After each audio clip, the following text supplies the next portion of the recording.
There we go. Good morning, everybody. Nice to have you watching. Just forgot to turn my microphone on there for a second. It is Tuesday, the 28th of October. Great to have your company. It's been a long weekend, hasn't it?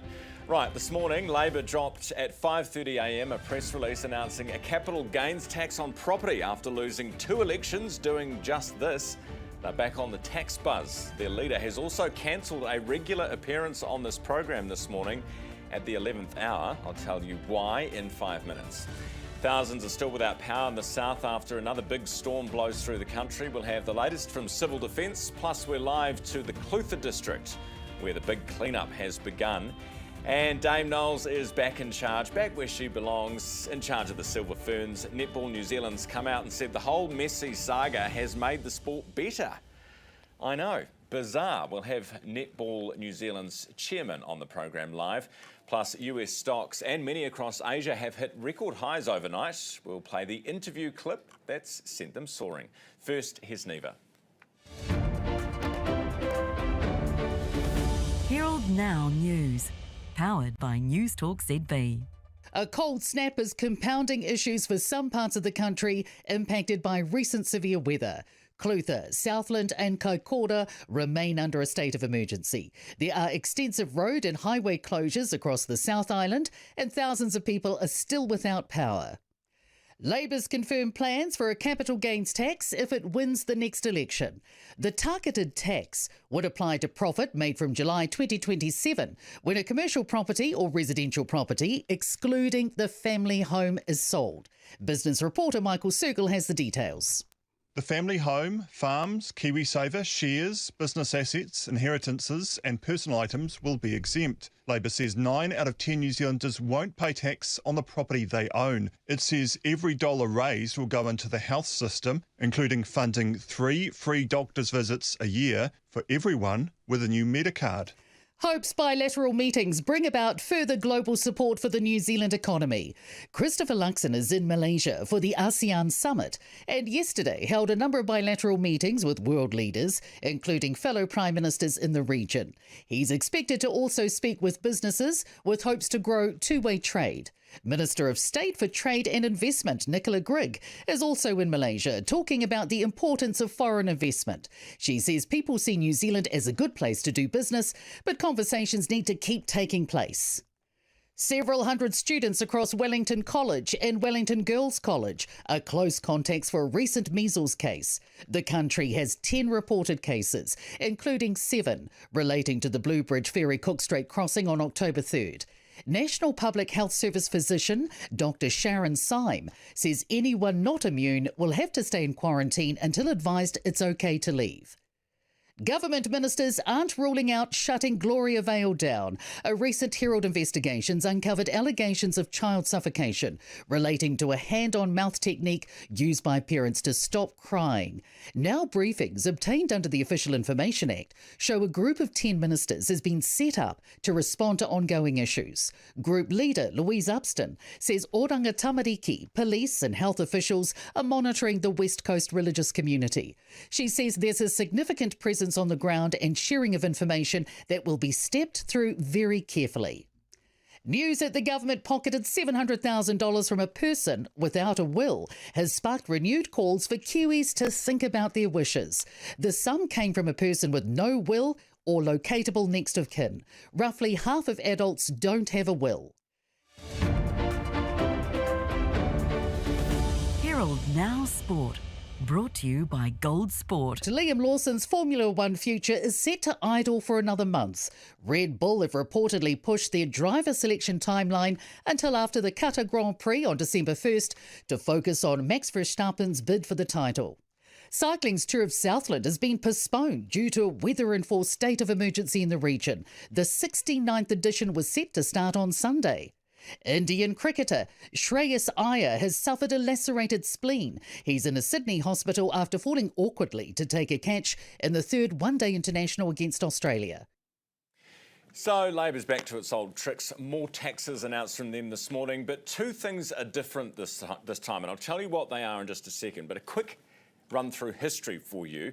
Labor has tried a capital gains tax many times before, and Kiwis have voted them down. No to taxes, no to Labor. I was on the, let's face it, embarrassing, almost empty campaign bus following Phil Goff as he stumbled towards defeat in 2011. This was against John Key. And you'll remember that at the time, Key was selling minority stakes in our electricity companies. Phil was selling a 15% capital gains tax on businesses, shares, farms, you name it. Phil got such a drubbing. His election night party felt like a wake. Some of his MPs didn't even turn up. It was bad, like really bad. And here we are 14 years later, and nothing much has changed, except Phil had the details. Chippy, this morning, doesn't, unfortunately. His announcement today may be spread over 3 pages, but there's triple spacing, for goodness sakes. So you probably could have got the same amount of information onto 1 page and saved the planet. Chloe won't be happy. First misstep. Here are the problems with the policy so far. This document doesn't actually tell us how much revenue the policy would earn. Yes, you heard that right. No costings, no projections, no numbers. After the flack that he got last week, that's almost unforgivable. It says the money, of which, of course, we don't know how much there will actually be, will be used to pay for 3 free doctor's visits a year for, wait for it, everybody. Everyone, rich and poor. The same document says 80% of us can actually afford to go see the doctor. So why do we all need 3 free doctor's visits and more tax? Winston Peters will get this. Nick Mowbray will get this. John Key will get this. Does that make sense to you? This is the biggest problem. We want more detail. We want answers. I want to know, for those elderly Kiwis using property as a savings retirement vehicle, how they'll be affected.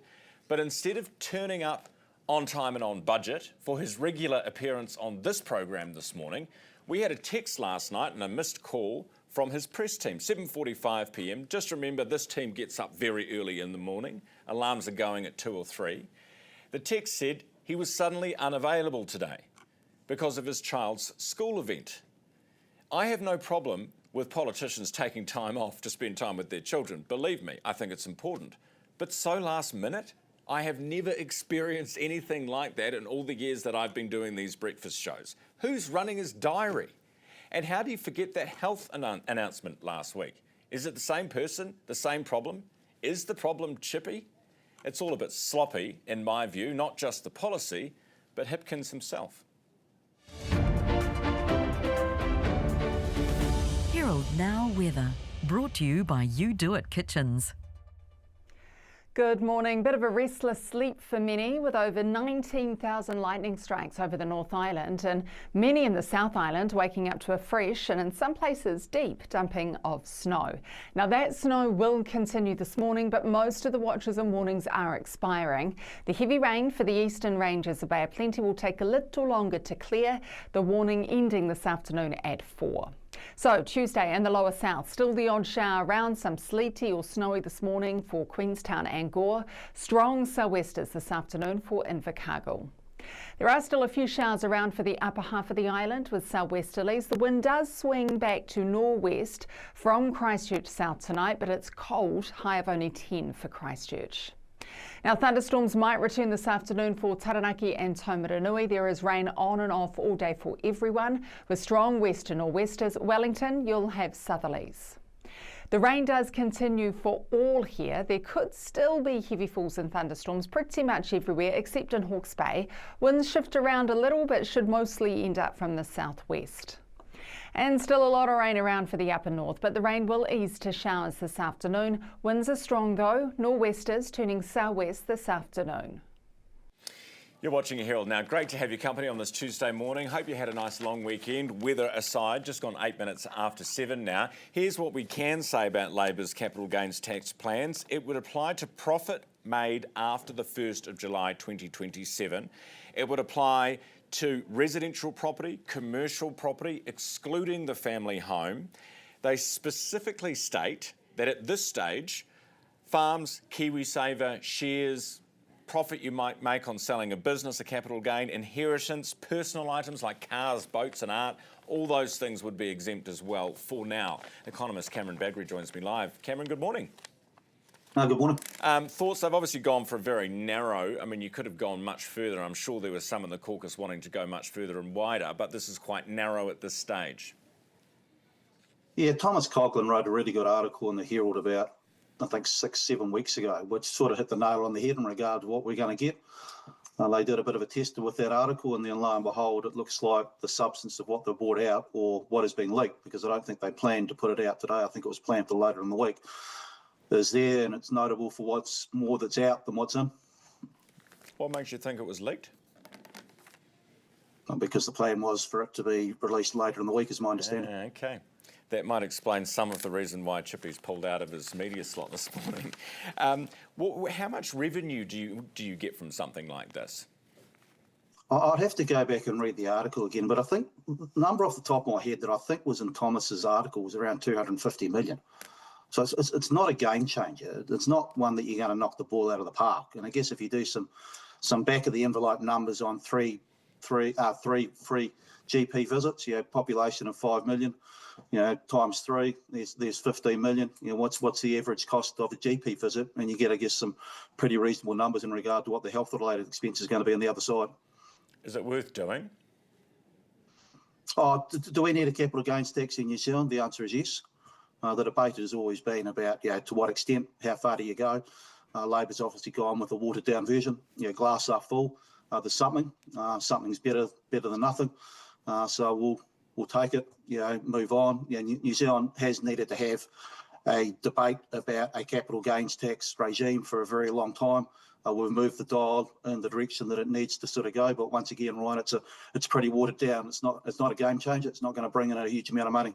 But it's politically defensive, which I think is probably the overriding priority here. Is there a problem with that? If you're bringing out policy, and you could argue the same thing happened last week when they were, ring fencing, who would get to decide where the future fund money went, who gets to decide where the health money goes, and it's not the politicians. If you come out with a politically defensive policy, does that mean it is good policy for the country? Not ideal policy, but let's be honest, the economists don't run the country. We live in a democracy. You sit back, we've got the same old problem with New Zealand superannuation. We've known for 10 to 20, 30 years that the age of retirement needs to go up. We know the system is unaffordable at some stage down the track, so the next generation is going to get absolutely whacked with high taxes. Can we have a debate about shifting the retirement age up or bringing in means testing? The answer is no. Why can't we have that debate? Because of politics. Cameron, what about the bright line test? Where does all that play into this? Because the goalposts have been shifted by various governments. Well, the bright line test at the moment it's a pretty narrow one, down to sort of 2 years. So we'll have to look it up and just see, I guess, is that going to shift at some stage down the track as well? We don't know in regard to the details. All we know today is Labor's obviously been caught on the hoof. They've had to put out a rush statement because the horse had sort of bolted, so to speak. So we'll get the details, I expect, in the next 24, 48 hours in regard to what this looks a little bit more broader. Appreciate your time, Cameron. Thank you. Economist Cameron Baggery with us live this morning, 12 minutes after 7. You'll notice I asked Willie Jackson, who was on this program 2 weeks ago, did you sign off on the capital gains tax as it went round caucus? And he basically said, yes, I did. You know that I'm into capital gains. The question is, how many in that caucus wanted them to go much further than they went? Right, time for some news from stock markets overnight, because it is a Tuesday morning, so we have an update as opposed to a Monday where it's all quiet on the Western Front overseas. So, fantastic news actually if you're holding shares in the US right now, particularly if you're in some AI or if you're in some technology stocks. We have hit record highs again, new all-time record highs for your S&P 500, for your NASDAQ, for your Dow, but also Japan, South Korea, Taiwan have struck new record highs. Shanghai Composite Index closed at its highest level in more than 10 years, and it's all off the back, basically, from what I can see, of this interview with Scott Bessent. This is the Treasury Secretary in the United States. Remember, Trump right now is in Japan, then he heads to South Korea for APEC, and he is going to have a meeting with Xi Jinping. Now, a lot of threats back and forth in the last couple of weeks, which have rattled markets a little bit, but was it all part of the art of the deal to get a deal signed and done in South Korea? Have a look.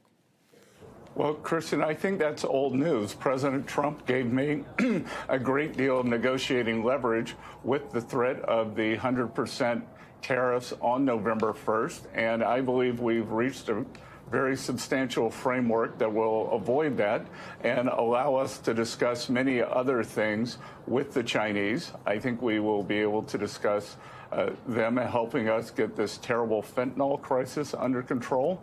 I think we are going to be able to discuss substantial soybean and ag purchases for our American farmers. I think we are going to be able to discuss more balanced trade. And I'm not going to get ahead of the two leaders, but I think that they will also be discussing President Trump's global peace plan. That was Scott Bessent, who's the Treasury Secretary in the United States. Time now is 7:15. States of emergency remain in place this morning for Southland, with the emergency response expected to continue throughout the week. PowerNet says more than 6,000 customers in Southland and 2,500 in Otago remain without power. 18 cell towers are still down. Joining us this morning is Jack Rudolph, who's Civil Defence Emergency Controller there. Good morning, Jack. Good to have you on the program. Morena, Cameron. Koutou katoa. How was the weather last night? A bit cold, Cameron. Yes, with the cold blast coming through Southland presently. And what's the plan for today? Today is to continue with the emergency management Southland closed up, so to speak, with our various functions coordinating the extreme weather that's coming through Southland at the moment. In terms of damage, what are you most worried about? A lot of trees they have fallen throughout the district, and obviously during response, it's a matter of getting help to our communities at present. But as you know, we'll have a bit of a long tail, Cameron, in regards to cleanup after the initial help out by our welfare teams to our respective communities.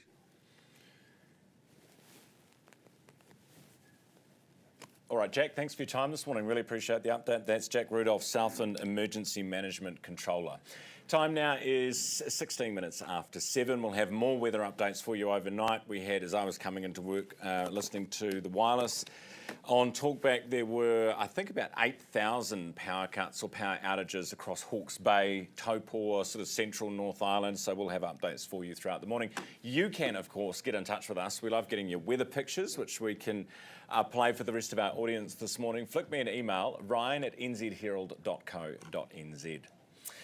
Right, after a turbulent few months for Netball New Zealand, stability may be returning to the sport's top ranks, with Dame Nolene Taurua being reinstated as head coach of the Silver Ferns. It follows 6 weeks of speculation, of media coverage about her future after she was stood down following significant issues in the team environment.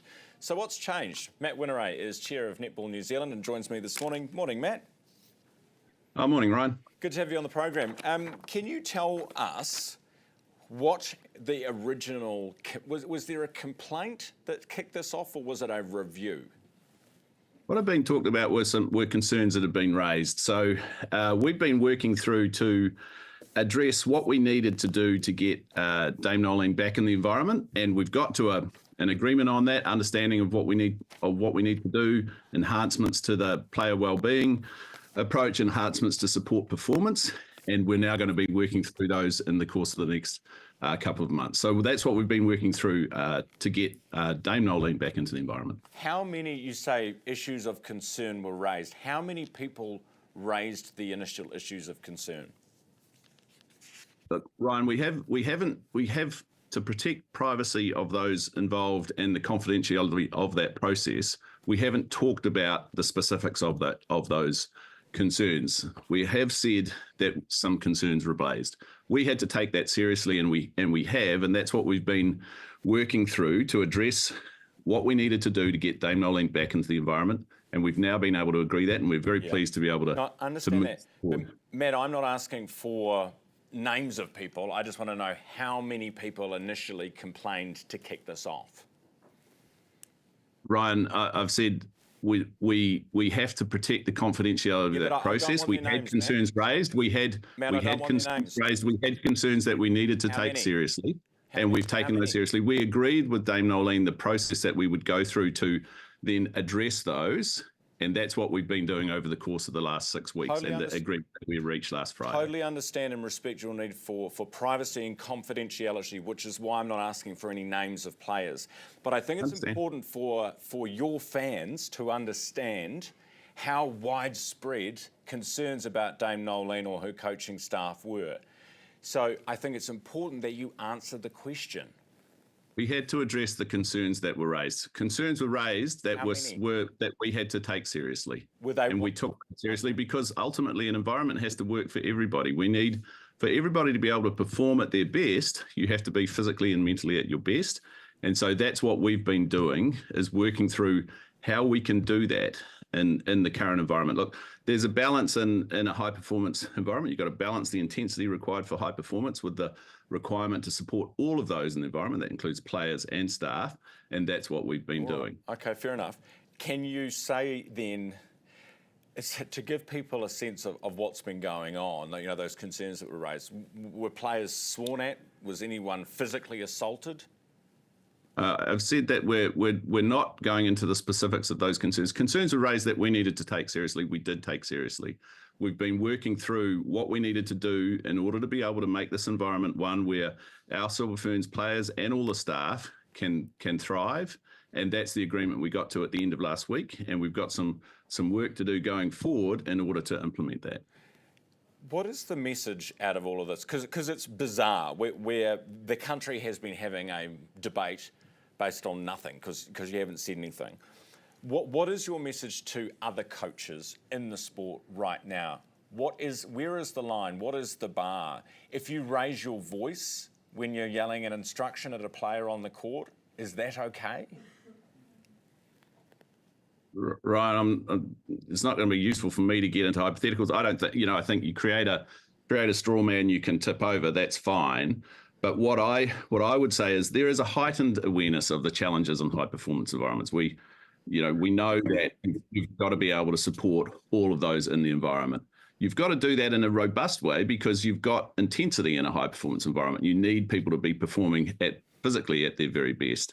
So what we're doing is enhancing, and we'll be working with Dame Nolene and other subject matter experts to take learnings from those other codes that have been through development of coach and athlete safety systems. We're going to put those in place, enhance our own player wellbeing framework to make sure that we've got an environment that everybody can perform at their best in. When you say safety systems, was somebody unsafe? Oh, they are broader. Player staff safety systems are about how you keep everybody, you maintain well-being in an environment, and how you balance that with the requirements of the high performance environment. So that's what you're doing in a high performance environment, just like you do in any business employment environment. How much has this cost Netball New Zealand financially? Oh, this has been a challenging process. This has been a difficult process. Certainly, it's certainly felt like from the outside, it's taken a long time. It has taken a huge amount of work from the team, from the board, from everyone involved. And probably the biggest impact is it creates a distraction or diversion of energy. And we've got a fantastic community game. We've got a sport that is growing. More people are playing than ever before, and we want to focus our attention on that. And that's why we've got to this point where we're pleased we can move forward. Do you have you don't have any idea of financial impact yet? This process is continuing, Ryan. So thus far, it's clearly cost money, hundreds of thousands. Most of all, it's cost distraction. Yeah, but how much money? Oh, that's for Netball New Zealand to hold on to. And Matt, have you responded to Mark Mitchell yet? What did you say? I said, thank you for your encouragement, Minister. I understand your interest. Lots of people are interested. We're very pleased with the support of the Minister. We've been pleased to have the support of Sport New Zealand and High Performance Sport New Zealand along the way. and we've let them know that we reached an agreement late last week. Okay. All right, I think at the end of all of that, most people will just be pleased to have Dame Knowles back in charge. Matt, appreciate your time. Thanks for being with me this morning. Matt Winneray, Chair of Netball New Zealand. Time now is 24 minutes after 7. Coming up after news at 7:30, we've got business, thanks to our partners 2 Degrees. Next, the Prime Minister's in Malaysia for the East Asia Summit, and the Herald's Jamie Enser is with him there. He's with us next. You Do It DIY can make your new dream kitchen a reality. As a trusted Kiwi manufacturer for 44 years, You Do It has made it easy to design, order and assemble your own dream kitchen, offering a range of colour options and flexible sizing.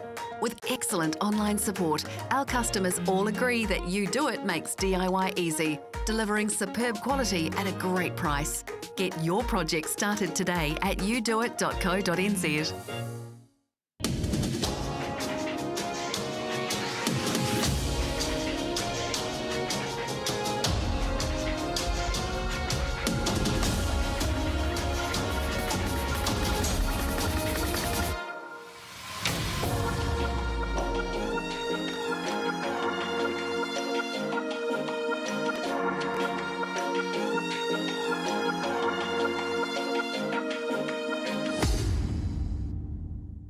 We have completed 4 builds with GJ. Every time we want to think of building, we always go back to GJ. It's a really good experience throughout the whole process. They deliver what they promise on, and it feels like working with a family member. It's very easy and trustworthy to work with GJ.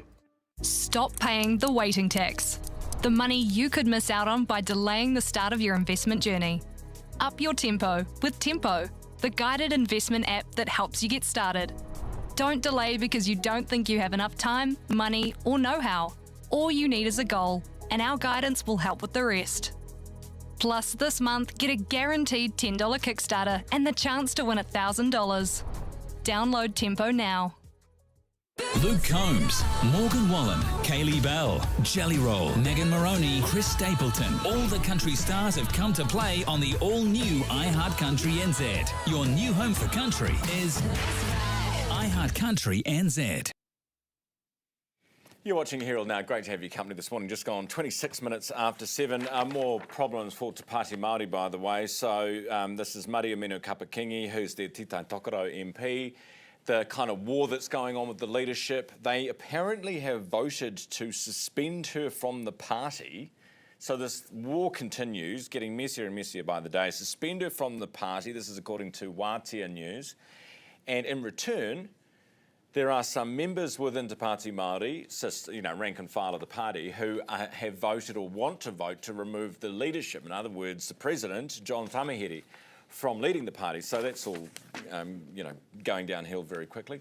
27 after 7. The Prime Minister, Christopher Luxon, is in Malaysia for the East Asia Summit. This is before APEC, which is in South Korea. He's heading there tomorrow. He's had back-to-back visits, key events on the diplomatic calendar, of course, all this stuff. Jamie Enser is with the Herald, joins us now. Hey, Jamie. Good morning, Ryan. So what's he been up to?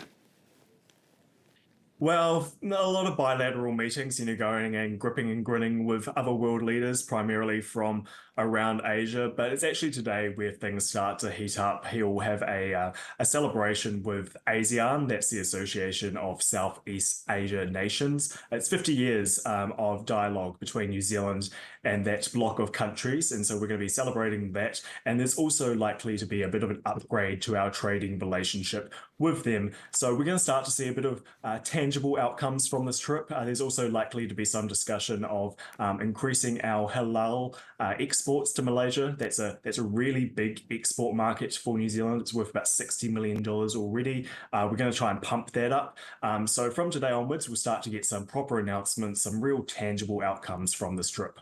He's taken the Air Force a plane, which I think you're travelling on as well. Any breakdowns? Anything to report, Jamie?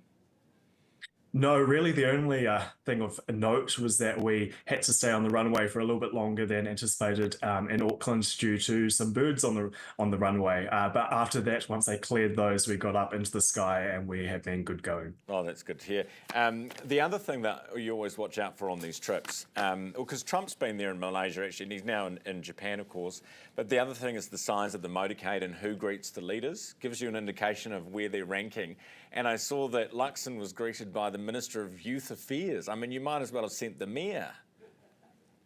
Yeah, it was a relatively small delegation that came to welcome Christopher Luxon, especially when you compare it with the massive crowd that was here when Donald Trump arrived. You know, you had like dancing performers, you had people waving flags. Comparing the two did give you a bit of an indication of who's the top dog in town. Now, is there going to be, or are the officials behind the scenes even talking up the possibility of, even if it's just a grip and grin, some kind of meeting between Trump and Luxon when they're in South Korea? Yeah, the possibility of an actual sit down seems highly unlikely. I mean, Trump is really over there. I mean, he's there for APEC, but he's there to meet with China's Xi Jinping. He doesn't want to get preoccupied with other sort of bilateral events. But you're right, there might be a chance of a very brief pull aside at some APEC event that if Trump turns up, we don't know at this stage what events that he's actually going to go to.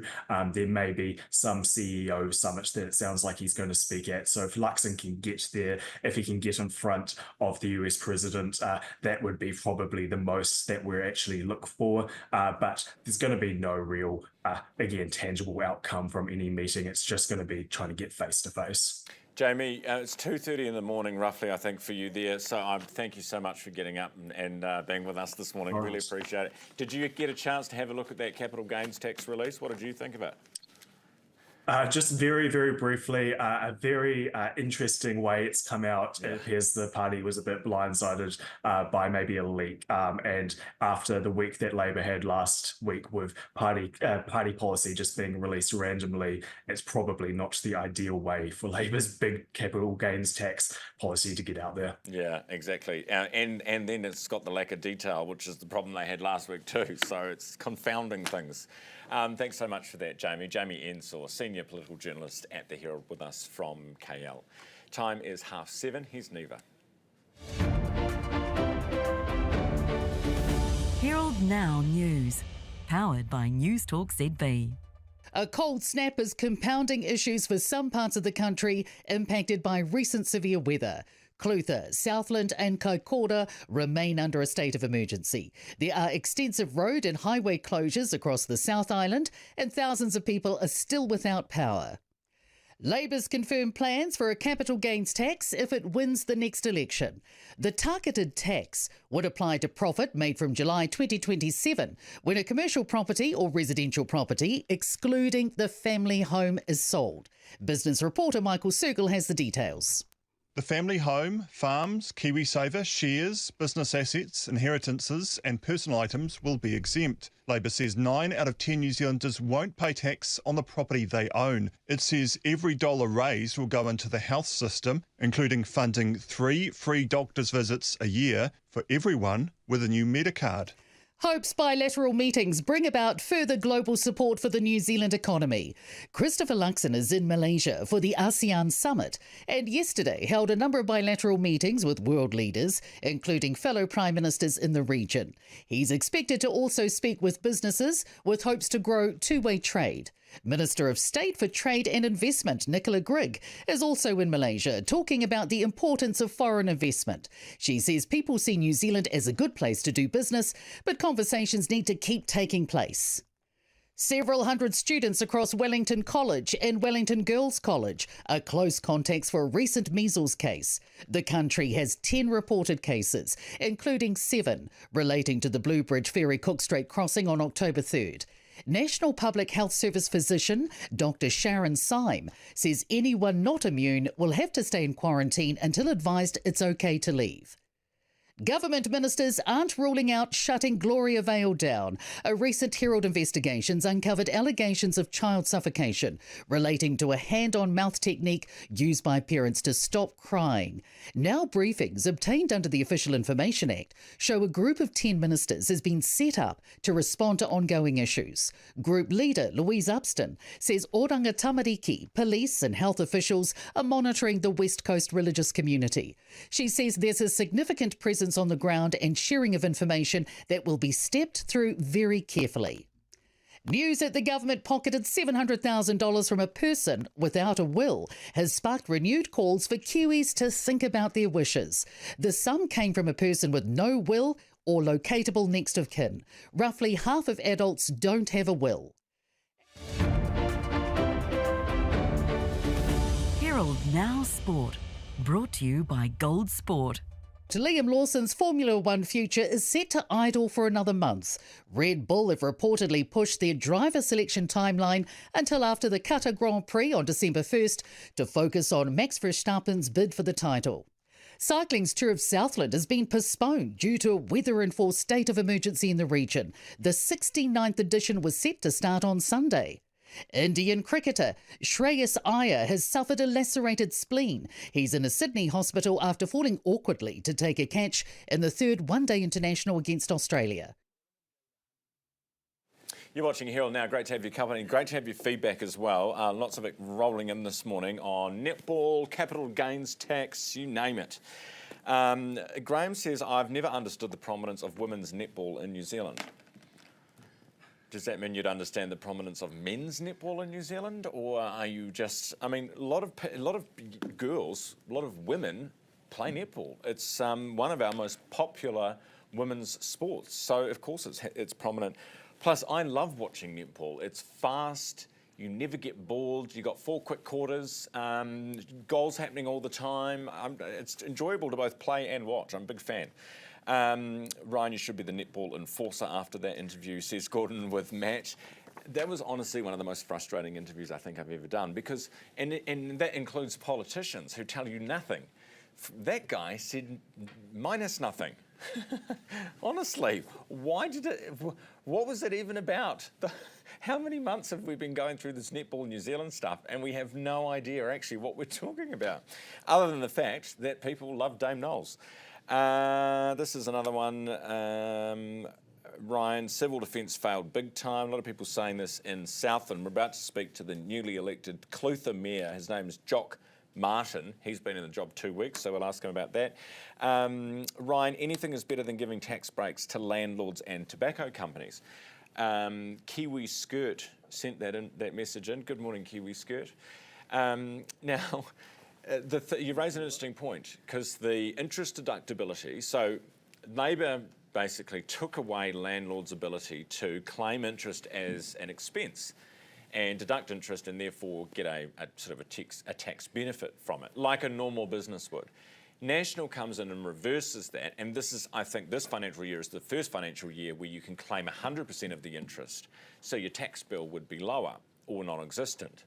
Now, given Labor has announced this capital gains tax policy, albeit rushed, and it sounds like something was going to be leaked, whatever, given all of that, do they now leave interest deductibility alone? That will be a big question on the minds of investors this morning. It's 23 away from 8. Herald Now Weather, brought to you by You Do It Kitchens. Good morning. Bit of a restless sleep for many, with over 19,000 lightning strikes over the North Island and many in the South Island waking up to a fresh and in some places deep dumping of snow. Now that snow will continue this morning, but most of the watches and warnings are expiring. The heavy rain for the eastern ranges of Bay of Plenty will take a little longer to clear, the warning ending this afternoon at 4. So Tuesday in the lower south, still the odd shower around, some sleety or snowy this morning for Queenstown and Gore. Strong sou'westers this afternoon for Invercargill. There are still a few showers around for the upper half of the island with sou'westerlies. The wind does swing back to nor'west from Christchurch south tonight, but it's cold, high of only 10 for Christchurch. Now, thunderstorms might return this afternoon for Taranaki and Taumarunui. There is rain on and off all day for everyone. With strong west and nor'westers, Wellington, you'll have southerlies. The rain does continue for all here. There could still be heavy falls and thunderstorms pretty much everywhere except in Hawke's Bay. Winds shift around a little but should mostly end up from the southwest. And still a lot of rain around for the upper north, but the rain will ease to showers this afternoon. Winds are strong though, nor'westers turning southwest this afternoon. Welcome back. It is 22 minutes away from 8 now. Back to the clean-up from the wild weather. The regions hit hardest have received cash injections to aid recovery efforts. The government's announced $150,000 in relief funds for Clutha district and Southland, whose impacted communities have seen heavy damage and prolonged power outages. Jock Martin, newly elected Clutha District Mayor, joins me this morning. G'day, Jock. Good morning, Ryan. How are we going? Very good, thanks, Jock. Tell me, what was the weather like last night? Is there any new damage, or are we looking at old? Oh, we're just looking at old, Ryan. Yeah, last night, 1 degree, bit of fresh snow on the outlying rural areas up higher. We're certainly getting bounced around the court like your previous article. It hasn't been much fun. Tell me where is the biggest damage? Is it power lines? Is it roads? Is it farms? Is it all of the above? It's all of the above, Ryan. We're slowly getting all our main infrastructure back online now, water and wastewater plants. We started off with about 10,000 homes without power. As of yesterday, the close of yesterday, we're down to about 2,500. Most of our urban areas are up and running. We've got power and all the critical infrastructure is going. We've got more concerns for our farming families out there in the rural areas. They're going to be days before we get the power on out there. They've lost boundary fences, internal fences. The stock are all getting mixed up with. Yeah, it's not a pretty sight out there for our rural families. So that's our biggest area of concern at the moment. And Jock, what about the shelter belts? I was looking at some of the footage yesterday, and a lot of those shelter belts are just gone. Yes, and there's lots of stock too that'll be lying underneath the shelter belts because that's what they're designed for when the weather gets a bit wild. So it's really, really concerning, and there's a lot of windfall damage with big trees and so forth. And Ryan, we're just really, trying to get the message out there to the farmers. Please be mindful working around those windfall trees.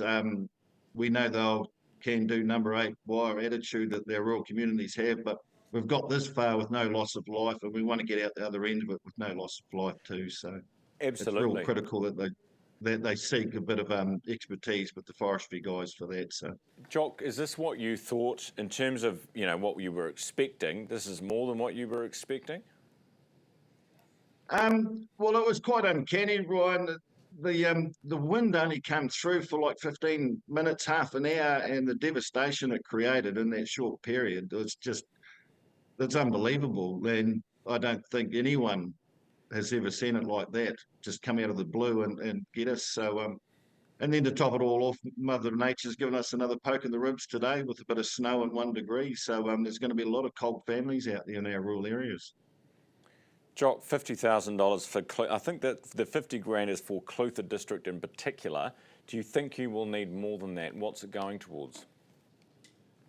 Well, as you could appreciate, Ryan, everything's coming hard and fast at us at the moment. So with the Rural Relief Fund, we will have to do a bit of serious thinking around that and where we can apply the money to that. But we certainly won't say no to any other regions out there through the wonderful New Zealand if they want to give us a call hard too to top up our Rural Relief Fund. But the extensive damage out there on farms and the cleanup is colossal. So yeah, it's not a very good time for our farming families, and we're going to have to support them in some form. How that looks, I don't know, but that's certainly a discussion we'll be having. All right, Jock. With the Western Council here. All right, take care and look after your region. Appreciate you being with me this morning. No, thank you. It's Jock Martin, newly elected Clutha District. To me, you'd have to say a bit of a baptism by fire for him. It's 18 minutes away from 8.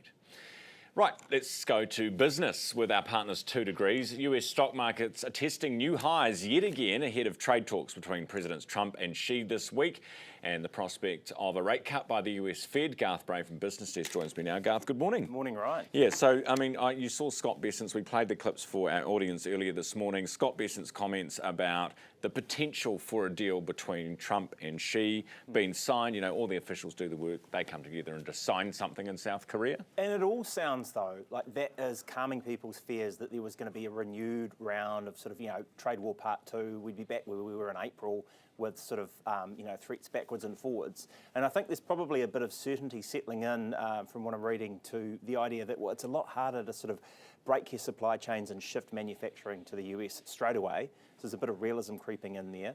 And obviously there's been this sort of stoush between the rare earth elements that China had on one hand and the 100%, that seems to have faded into the background. That plus that rate cut that you mentioned as well. It's just lifting things. You even saw gold come back quite significantly, although it's still edging over 4,000 US an ounce. So that sort of suggests that some of that safe haven fear is off and that people are looking at a prosperous. The other thing I suppose was the inflation print out of the US on Friday. Would have been late Friday, was a bit lower than expected. So everyone's saying, maybe things aren't so bad. But Trump's heading to Japan first, and he's sitting down with Sanae Takaichi. And their markets are going gangbusters as well. The Nikkei was up over 50K. Yeah, no, they're all doing well. Yeah, they're all a doing little well. bit of a question mark there because they've got some trade difficulties to navigate. They still haven't worked out what they're going to spend that $550 billion worth of Japanese investment into the US economy that was promised to get them their 15% tariff deal.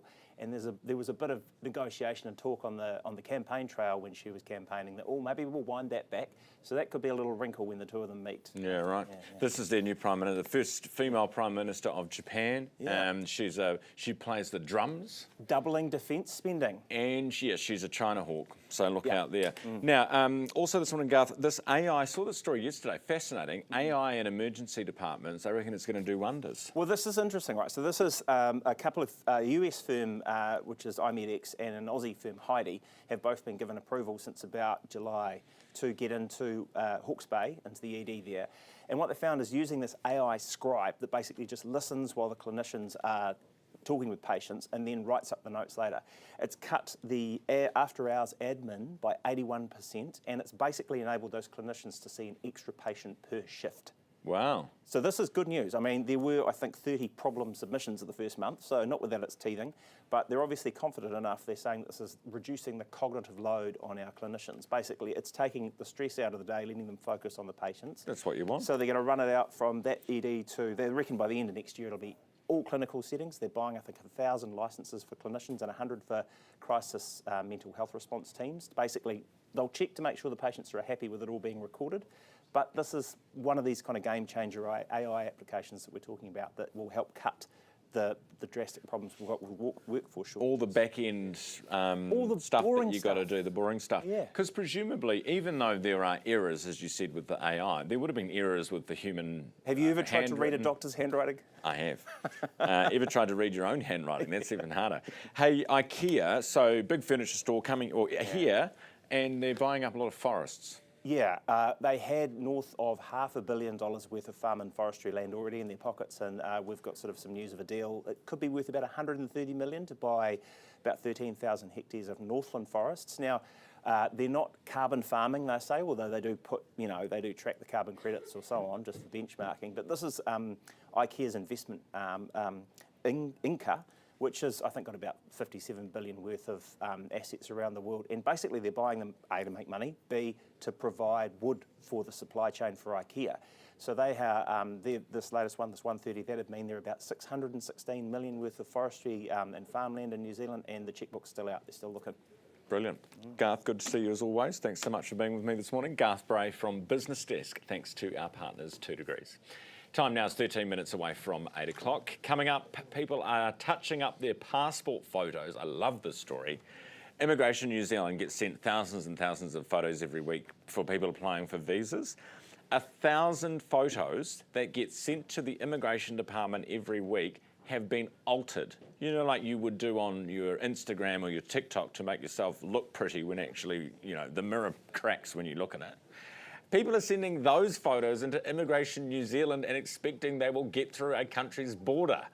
We'll talk about that next. I'm Hayden Scott and I'm a knife maker. I make knives from my workshop at home in West Auckland. Yeah, my previous life I was a chef, did that for 25 years. But I had this knife making thing that I was doing and had been doing for some time. And so that transition from finishing that 25-year career and taking the plunge into full-time knife maker, I had been building up to that, but I still had to take a leap. Oh, No Lemming Tech Solutions experts. Here to set up your new smart TV. Oh, goody. We're a family of 4, so we need it done perfect. Too high. Too low. Just right. Of course, we can assess your Wi-Fi network and run a speed test. And now check out these features. This is how you get to streaming. We love streams. Nobody has supreme knowledge of home TV setup like No Lemming. Maximising productivity, what have you got? Well, if we switch to 2 degrees, with Flex for Business, we can instantly manage data usage, employee mobile plans, and cost centre reporting, saving us time and money. Cool. I'll get onto that then.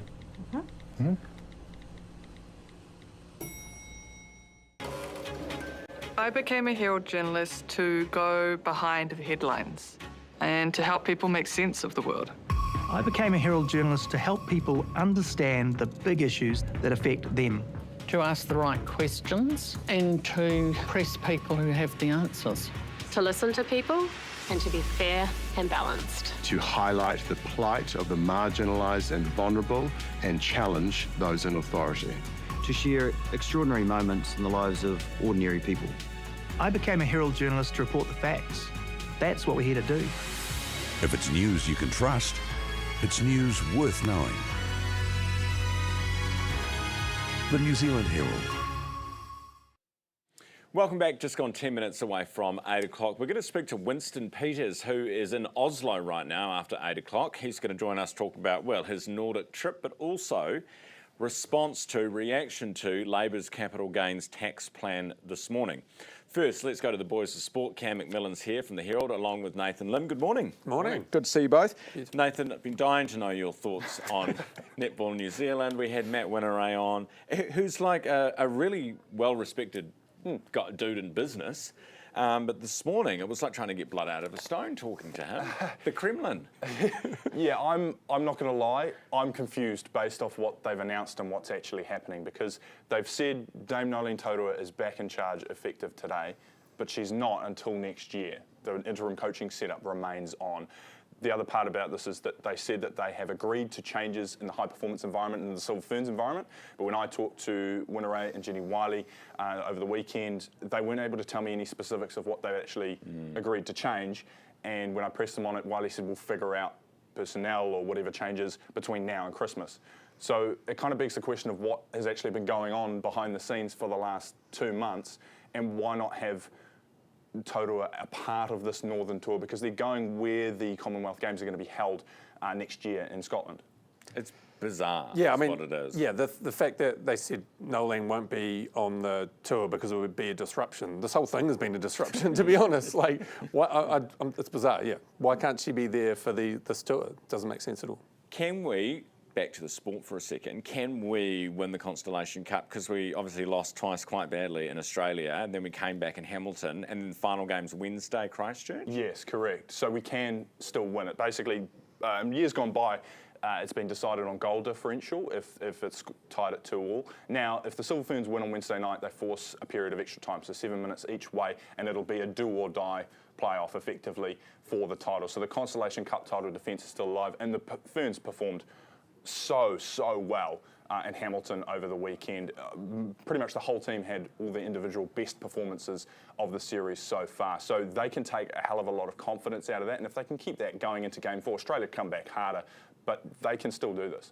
And all it took was announcing Dame Knowles 2 hours earlier. Well, and Bam, there's your result. Hey, Formula One, Cam, shocker for Liam Lawson, unfortunately. This is in Mexico, right when he needed a big result. Yeah. Well, we finished last effectively. He only lasted 3 laps and went into the pits, came out, and there was a couple of marshals running across, so he had to dodge them as well, which was bizarre. But his race was over on the first turn, unfortunately, just clipped into Carlos Sainz. But now Red Bull have announced overnight that it's going to take a couple more weeks before they announce their team for next year. So gives them a couple more races. Next up is Sao Paulo in Brazil, where he did really well last year. I think he qualified 5th and finished around about 8th or 9th. But he's up against Yuki Tsunoda, and he qualified even better last year at this venue. So it's going to be a bit of a scrap again between him and Yuki Tsunoda, and he's just going to have to qualify better. That's to be honest. He did really well in Q1, and then Q2 he just didn't get a time in. So he's got to do much better. Yeah. So and there's 2 big seats up for grabs. Right? Max Verstappen's got one of them for at least another year. Yeah. And then the other one, there's 3 of them going. Tsunoda. And Isaac Hadjar, who is Lawson's teammate at Racing Bulls, and he's been better, and he probably does deserve that seat over Lawson, to be honest. Yeah. Really? Yeah. Do you reckon he'll get it? Yeah, I think so. He's had way better performances over the year, but in recent races, though, he hasn't been that good. So, I mean, if Lawson finishes strong and just gets points in the rest of the season, he could definitely earn that seat. Yeah. What about Joseph Parker on the weekend, Liam? Joseph Parker. Yeah, the controversial stoppage, wasn't it? He looked as if he was dodging those punches at the end, or a couple of them hit Parker's guard, and the referee sort of stepped in and stopped the fight, and you could see Parker sort of look at him like, but that's just the way it is. And look, Wardley put the pressure on Parker in that last round, and he, I guess, earned that victory. So it's crushing for Parker, because he would have had a shot at the unified world heavyweight champion of the world, and if he hadn't fought Wardley, he probably still would have got that shot, and he decided to keep fighting and to try to stack up wins, and yeah, it hasn't come off for him. And Auckland FC won their first at-home game against Western Sydney 1-0. Did you guys tell the team that I was really into the Friday shirt day? Oh, did you get a shirt in the end? They brought me a shirt on. Lovely. They did. Water weekend? They printed my name on the back of it and everything. Amazing. Which was very nice. All right. So thank you for that. All right. They can send us one as well. Nathan Lim and Cam McMillan from the Herald. It's 5 minutes away from 8 o'clock. That was sport. Right, time now is, well, as I said, 5 minutes away from 8 o'clock. Coming up after 8 o'clock, as I said, we'll speak to Winston Peters. Right now, from airbrushed selfies to AI-enhanced portraits, photo editing is now causing real-world headaches for Immigration New Zealand. Get this, they receive at least 1,000 applications weekly with photos that have been airbrushed or edited using AI. This undermines the identity verification process and slows down visa applications. Richard Owen is General Manager of Immigration Risk and joins me this morning. Richard, good morning. Good morning, Ryan. How are you? Do you have any filters on, Richard? I don't this morning. I made sure, doubly sure. Is this a big problem, or is it just a small number of how many you get on a weekly basis? Yeah, we're getting around about 1,000 a week out of about 20,000 visa applications a week on average. So 5% or so, and it's growing. We're starting to see this coming from markets in Asia, Southeast Asia, and also in Europe as well. And it's really when people are using AI, but also sometimes when you're doing photos, filters can also be on as well. So we encourage people to take those filters off. And of course, Ryan, we all want to look a little bit more young, a little bit more beautiful, get rid of some of those wrinkles. But what we need to see is the real you, the real person, and that will help us actually match people to our official records as well. Richard, how do you know, when the photo comes into you, how do you know that they've been touched up? So we use some facial recognition software, Ryan, which actually then doesn't match the photos that we hold. So the algorithms that we use, and it's quite complicated in the background, but it's basically the facial recognition software that basically says this face doesn't match what we hold, and that's where the challenge is. If it's the first time you're seeing this person, like it's a fresh application, we don't know them from Adam, is it possible that you would still be able to tell that it was an enhanced photo? Yeah. So certainly from that point of view, we can actually see when images have been played with, so to speak. It could be thinning of the faces, skin smoothing, enlarged eyes. So we're able to see that, and we have a number of identity staff who work on these images as well. And we'll get back in touch with the customer in those cases with the visa applicant. But we want people to have a great experience when they're applying for the visas. We want to make sure they get the visa through first time. So we just want to encourage people, let us see the real you. We can get your application through a lot quicker that way, and it doesn't slow the process down for you. Richard, what's the most common enhancement that people are going for? Oh, it can really vary, to be honest. Skin smoothing, enlarged eyes, thinner faces. As I say, we all want to look that a little bit more beautiful, a little bit younger. That tends to be the case. Also, background lighting and sometimes a little bit hard, a little bit soft on the lighting. So it can be a range of things. There's no one predominant thing that sort of stands out, to be honest. Appreciate your time this morning, Richard. Thanks for being with me. And just a message: we all want to look good, but there are certain situations where you just have to be the real you. Richard Owens, Immigration Risk and Border General Manager. Time is 2 minutes away from 8, and that means it's time to talk tech. Thanks to our partners, Noel Leeming. E-waste is one of the fastest growing waste streams in New Zealand, with the equivalent of 20 kilos of old electronics per person per year heading for our landfills. So when it's time to get rid of your old phone or your old laptop or your tablet or your TV, what do you actually do with it? Phil Cumming is General Manager for Sustainability and Ethical Sourcing at the Warehouse Group and joins us this morning as part of our partnership with Noel Leeming. Good morning. Morning, Ryan. Good to have you here. So, first of all, how much are we throwing out? Is that true? That's a lot. So the it's estimated about 100,000 tonnes that goes out the door each year on e-waste, and that's everything with a plug and a battery.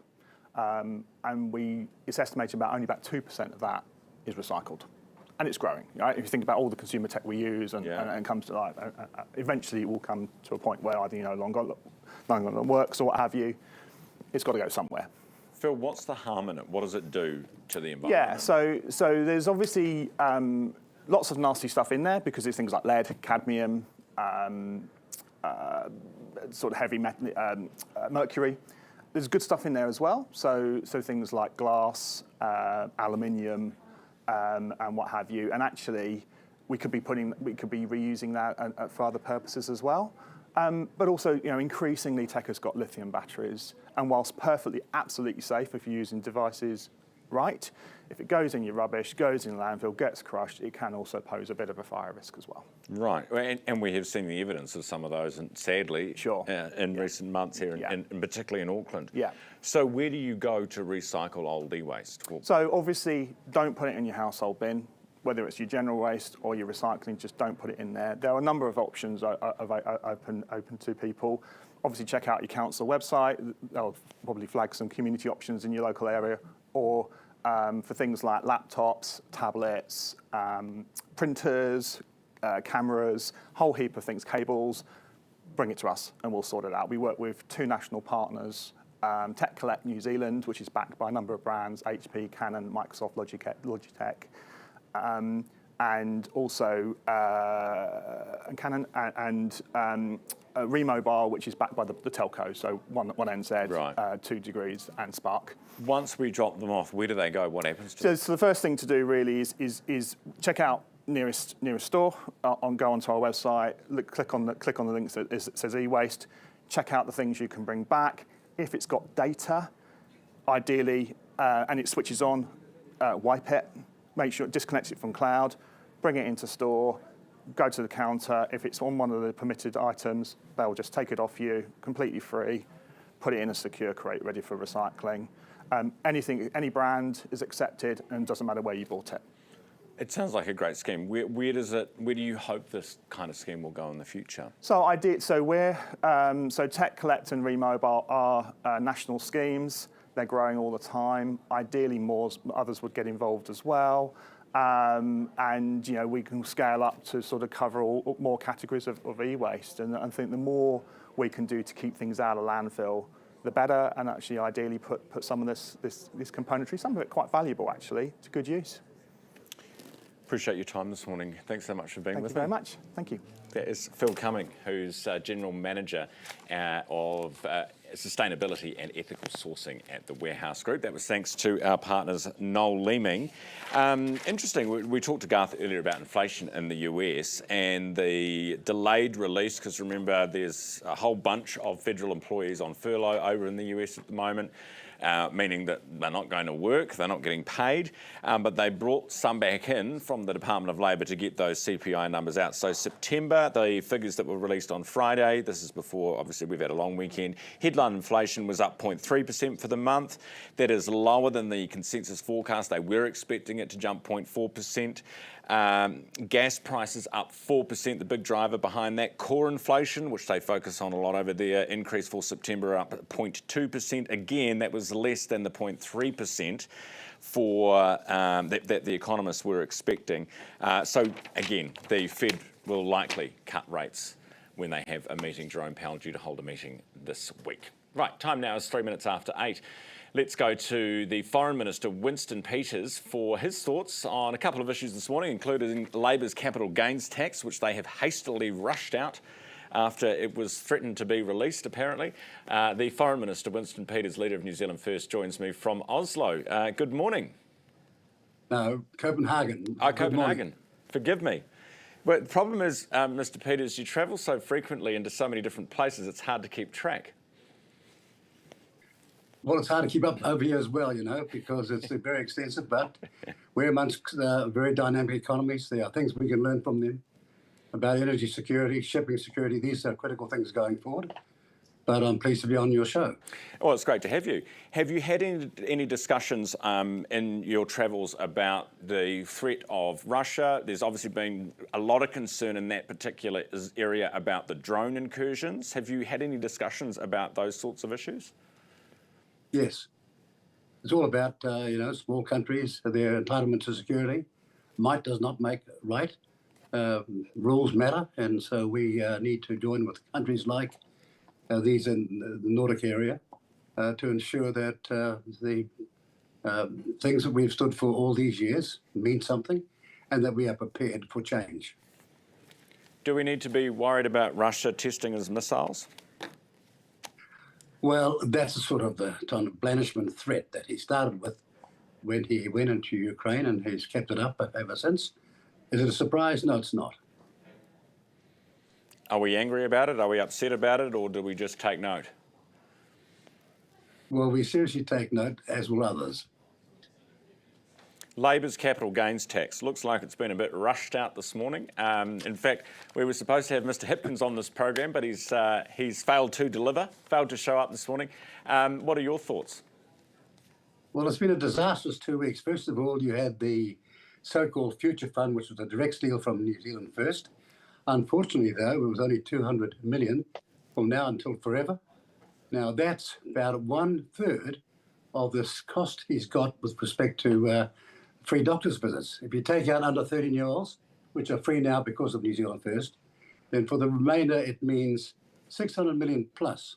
And he's got no way of paying for it in the way he's put this limited capital gains tax out there. He's got residential, if it's not housing, for private families, and business sales. Now the next question is, what if there's a loss? This is the one-way street. If there's a capital loss, does he intend to compensate that? No, he can't answer that question.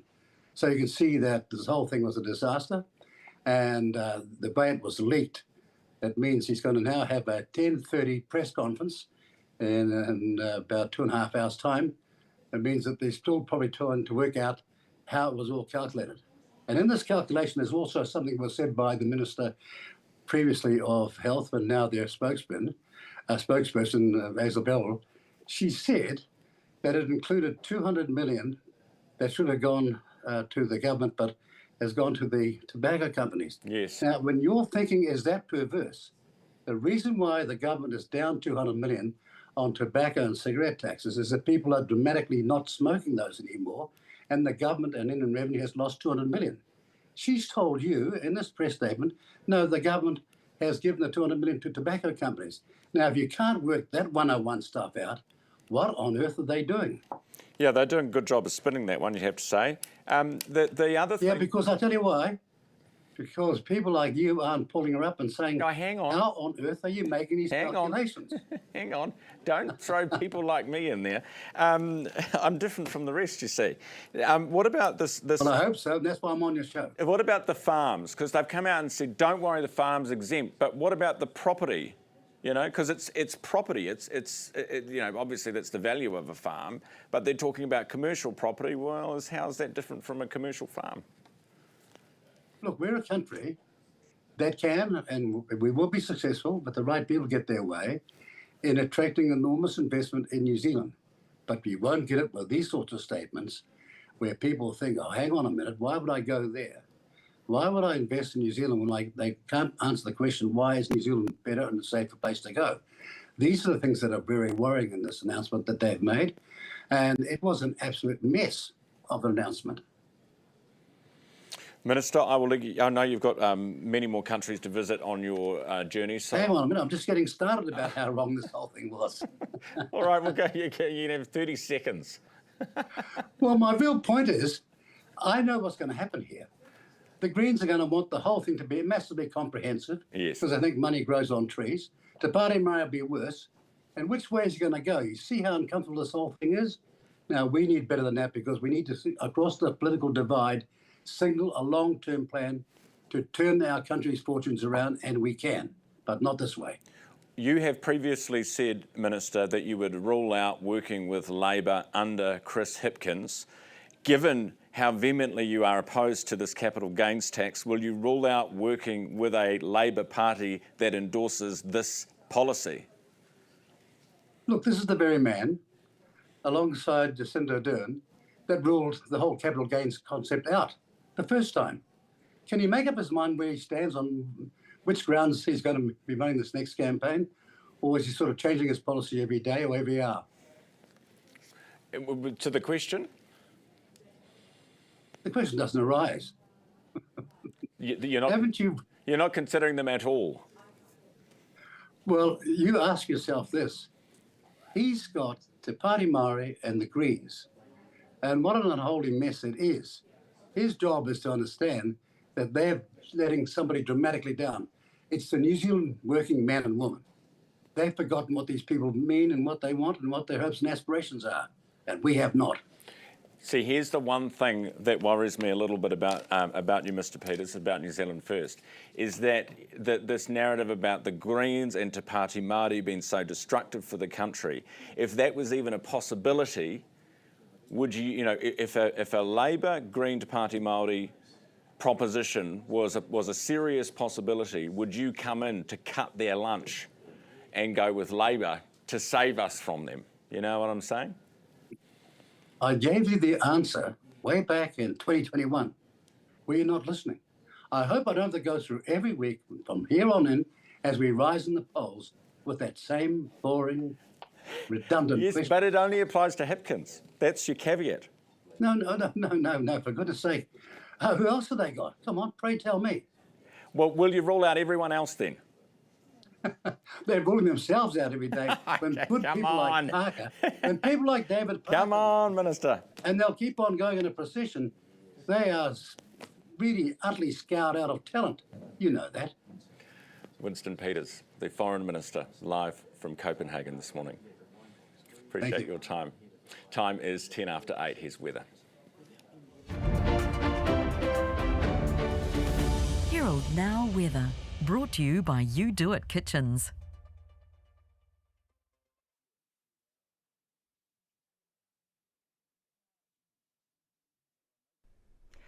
Good morning. Bit of a restless sleep for many, with over 19,000 lightning strikes over the North Island and many in the South Island waking up to a fresh and in some places deep dumping of snow. Now that snow will continue this morning, but most of the watches and warnings are expiring. The heavy rain for the eastern ranges of Bay of Plenty will take a little longer to clear, the warning ending this afternoon at 4. So Tuesday in the lower south, still the odd shower around, some sleety or snowy this morning for Queenstown and Gore.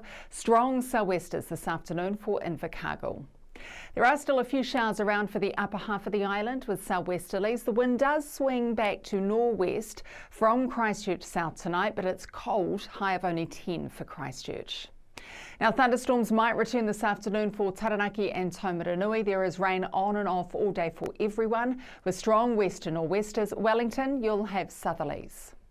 The rain does continue for all here. There could still be heavy falls and thunderstorms pretty much everywhere except in Hawke's Bay. Winds shift around a little but should mostly end up from the southwest. And still a lot of rain around for the upper north, but the rain will ease to showers this afternoon. Winds are strong though, nor'westers turning southwest this afternoon. Right, sorry about that, just gone 12 minutes after 8 o'clock. Let me get back in my chair, forgive me. Right, there we go. Hey, I tell you what I haven't done in a while, and that's some of your feedback. Which I haven't pre-read, which is always a dangerous place to be. Ryan, this is from Simply Green. Presumably you're not a Green supporter. Anyway, because your comment is Winnie's the best of a bad bunch at this point. This is from Hekuta. If I'm 80 and have the brains of Winston, I would be very happy indeed. A lot of people say that. John says, how do you determine gains made after July of 2027? This is a very good point. Are all the rich property investors meant to get valuations done so that they can pay the tax differential? Because you're saying the way Labor has couched this capital gains tax is it's on profit earned after the 1st of July 2027. So if you sell your commercial property or your rental house in July of 2028, how do you know what it was worth as of 1 July 2027? Do you suddenly have a boom industry for valuers going around and doing every commercial and residential second property that someone might own? Very good question. One I'm sure we'll have answered at 10:30 when Labor gets round to a press conference. Right now, so much for spring. Some South Island residents have woken up to a blanket of snow this morning. This footage has been sent to us by Bev Bell. Shows her farm in Fairlie absolutely coated top to bottom, and it does look beautiful, doesn't it? Snow has closed State Highway 8 from Fairlie to Twizel. Road snowfall warnings are in place today for Arthur's Pass, Desert Road, Haast, Lewis and Porter's Passes. Fire and emergency services say around a dozen cars were stranded in the snow in Haast Pass this morning, while 9 were stuck in snow on the Crown Range. The weather system is expected to move off the country later this morning. Right, Prince Andrew is now offering to live in Frogmore Cottage, Meghan and Harry's old digs, and leave his lodge. Andrew's downfall has reignited questions about royal privilege and accountability and what it means for the monarchy's standing here in New Zealand. So, how does one prince's scandal become a crisis for the Crown? Well, Andrew Loney is a royal biographer and joins us from the UK this morning. Andrew, great to have you on the program. Good evening to you. Good evening. Andrew, well, what do you make? Well, first of all, these latest reports about, I'll offer to move house and perhaps Fergie will move house too. I mean, there's clearly an appetite for something to change in regards to Prince Andrew. Yes, there's huge public opinion here that something needs to be done. It's the optics of someone who's a non-working royal living in a 30-room mansion isn't good. The problem is that he has an ironclad lease, he can only go voluntarily, and he's holding out for a pretty good deal. And the deal he's offering is to move to 2 cottages, actually quite expensive houses, worth about £10 million between them, with probably about 12 bedrooms between them, nearby. And people are pretty appalled that his ex-wife, who he hasn't been married to for 30 years, is being included in this deal, and that we've got to kind of pay for her, because these are properties owned by the Crown Estates, which are in effect owned by the taxpayer. And as you say, this question is about royal privilege and accountability. And what's happened is that Andrew, by being so stubborn and refusing to give up his position at Royal Lodge, is opening up the press and the public to ask bigger questions about royal finances and the secretiveness in which they conduct their business. And it's something that I've campaigned against for about, I suppose, the last decade. And indeed, in my book entitled The Rise and Fall of the House of York, I kind of chart the way that this is operated and the very symbiotic relationship between the press and the royal family, which has prevented these stories from really being properly discussed. Yes, your book paints quite a stark picture of the downfall. What do you think was the tipping point when did that ended his viability as a working royal? Well, I think events have moved very quickly in the last few weeks. So, my book came out in August, and I think that emboldened the press to begin to question the narrative and the Duke of York's activities. And there's been a drip feed over the last 2 months of pretty critical coverage of him. But I think there were a couple of points that stand out. One is the funeral of the Duchess of Kent, in which he and his wife turned up with a police escort and tried to hijack the event. I think also the release of some material from the Epstein files, particularly showing how close their relationship was with Epstein, that it went on a lot longer than people realized. And then I think Virginia Giuffre's own book, which was published only a few days ago, I think really brings home in a very personal way the sleaziness of Andrew and the way he's behaved and the way he's been protected. And then we had last Friday the palace putting out a statement which they allowed Andrew to basically front, showing no sort of contrition, claiming that he'd a complete sort of false narrative of the fact that he'd stood down voluntarily and things. And I think people were so appalled by this sort of cover-up that they have now been calling for much wider changes in terms of transparency about the royals. And so I think this is the biggest crisis they've had since the abdication in 1936. Even more so than Princess Diana's death and the family's reaction to that. Yes, I mean the family did react to public opinion there quite quickly, but that was a situation about mourning a beloved sort of member of the royal family. This is about corruption by a senior royal, which is protected by the monarchy itself.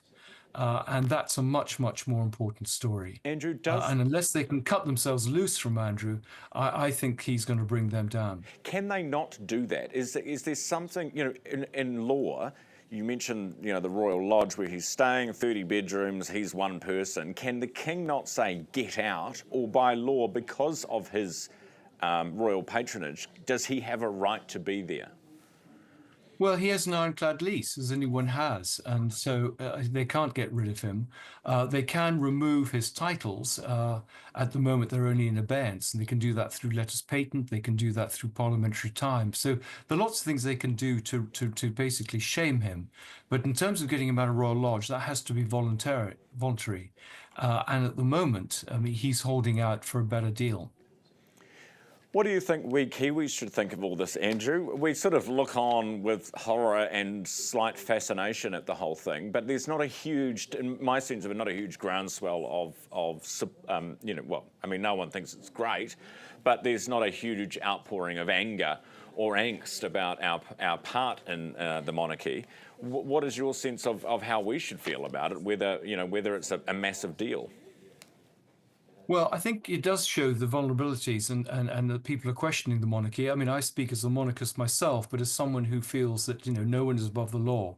And clearly, Andrew, in terms of his sexual and financial misdemeanors, has brought a lot of shame on the royal family and has undermined their credibility and the good works that many of them do.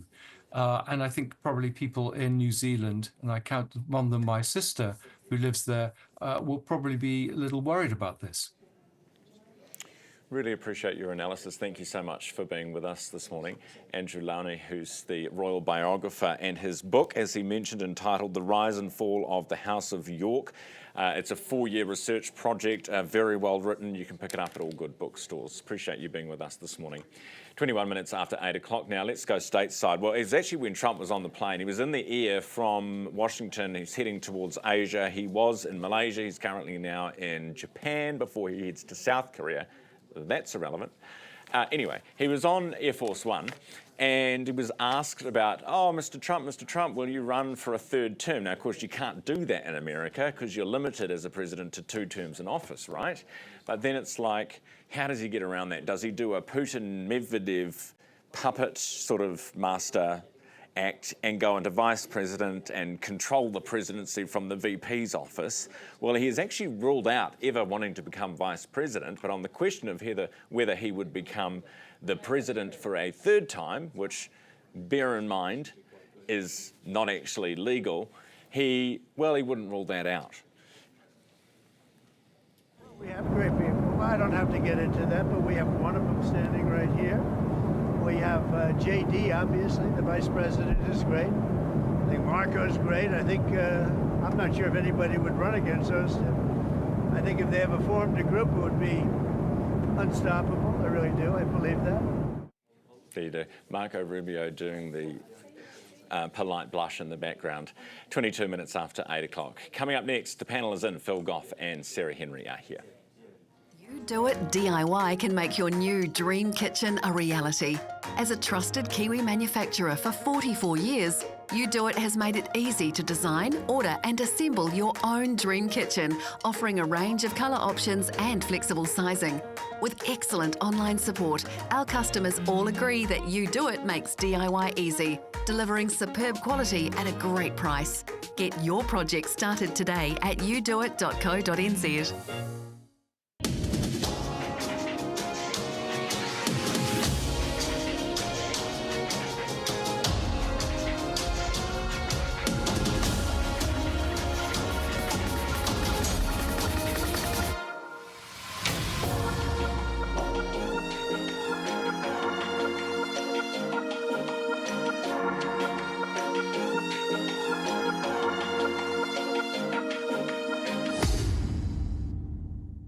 We have completed 4 builds with GJ. Every time we want to think of building, we always go back to GJ. It's a really good experience throughout the whole process. They deliver what they promise on, and it feels like working with a family member. It's very easy and trustworthy to work with GJ.